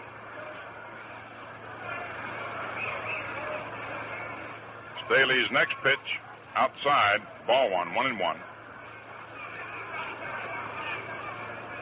If you go by precedent, you can dismiss this first game, assuming that the Dodgers are defeated. The 1-1 delivery, swung on and fouled off to the right of the plate. The St. Louis Cardinals won the playoff for the National League pennant in 1946 and went on to win the World Series. The Giants did the same in 1954. The Indians did the same in 1948. The 1-2 pitch. Swung on. There's a ground ball. Grabbed by Kluszewski. Throws down to Aparicio to force Hodges. And Big Clue took a base hit away from Johnny Roseboro.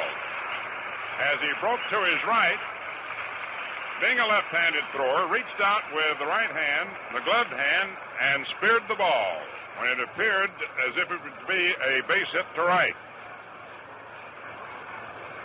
He threw on to Aparicio to force Hodges. Larker moving on to third.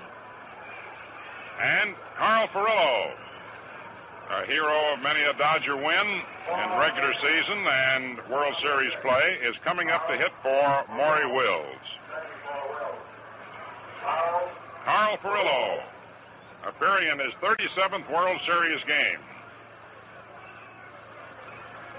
2 men out in the ninth, 11-0 in favor of the White Sox. The pitch swung on, say, high pop foul off third and out of play.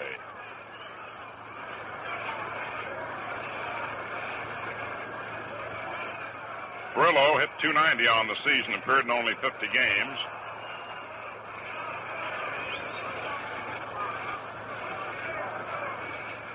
A native of Stony Creek Mills, Pennsylvania, now resides in Manhattan Beach, California. He's had 33 World Series hits, swings and grounds it foul down the third base line. 2 strikes.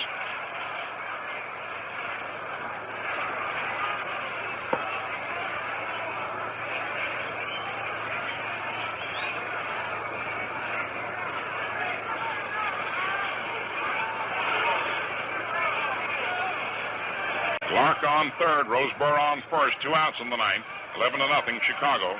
Staley's pitch to Furillo swung on and grounded foul down the first base line. Stan Williams is loosening up for the Dodgers.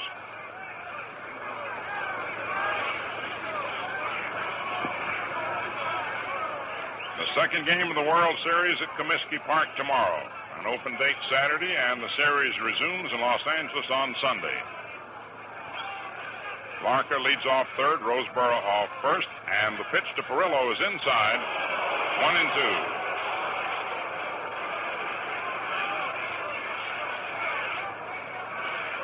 1-2. Outfield toward left and center and left, straightaway right. Runners leading away now from first and third. Jerry Staley in relief of Wynn delivers, and it's inside, ball 2, 2-2.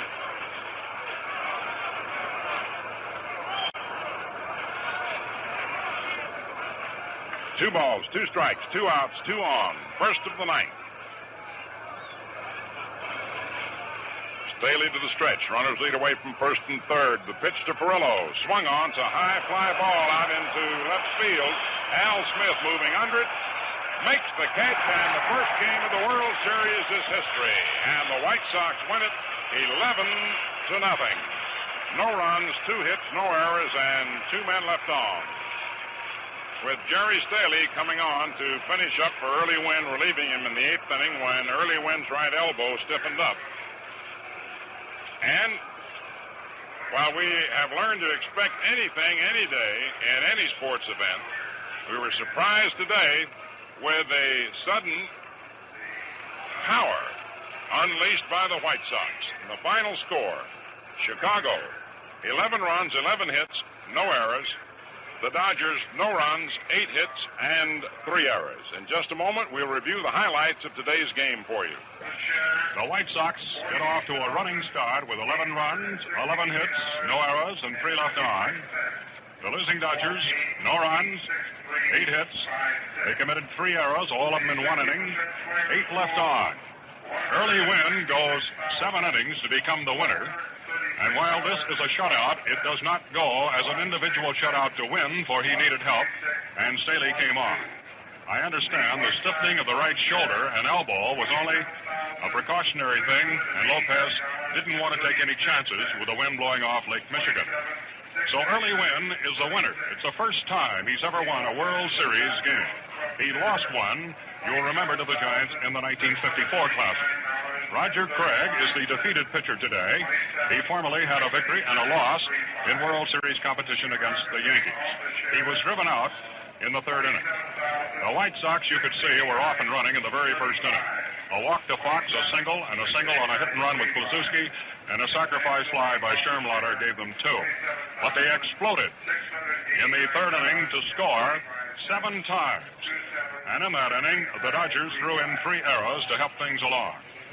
Duke Snyder, an honor I know he doesn't cherish, but at least he broke a record for making 2 errors in 1 inning for an outfielder. Ted Kluszewski tied a record, and I know he's mighty proud of, considering this is the first World Series game he's ever played in. Kluszewski had a single and 2 home runs and drove in 5 of the 11 runs. And as Mel had told you earlier, the 11-0 shutout ties the all-time shutout high, which Dizzy Dean hung on the Detroit Tigers in 1934 on October 9th of that classic between the Cardinals and the Detroit Tigers. The White Sox fans, well, they can hardly believe it. But, of course, in a short series, you never know how long a World Series is going to go. It might go 4, it might go 7. But the White Sox are off and running. And, of course, they haven't had a World Championship here in Chicago since way back in 1917. The game was played in 2 hours and 35 minutes. Craig the loser. Behind him, we had Chuck Churn, Levine, Koufax, and Klippstein. Kluszewski was a big item. There was no question about it. His home run in the 3rd inning was into the lower seats in right field. His next home run was a titanic shot that carried into the upper deck. So that's the story, and the final score from Chicago today, 11-0, with the White Sox winning.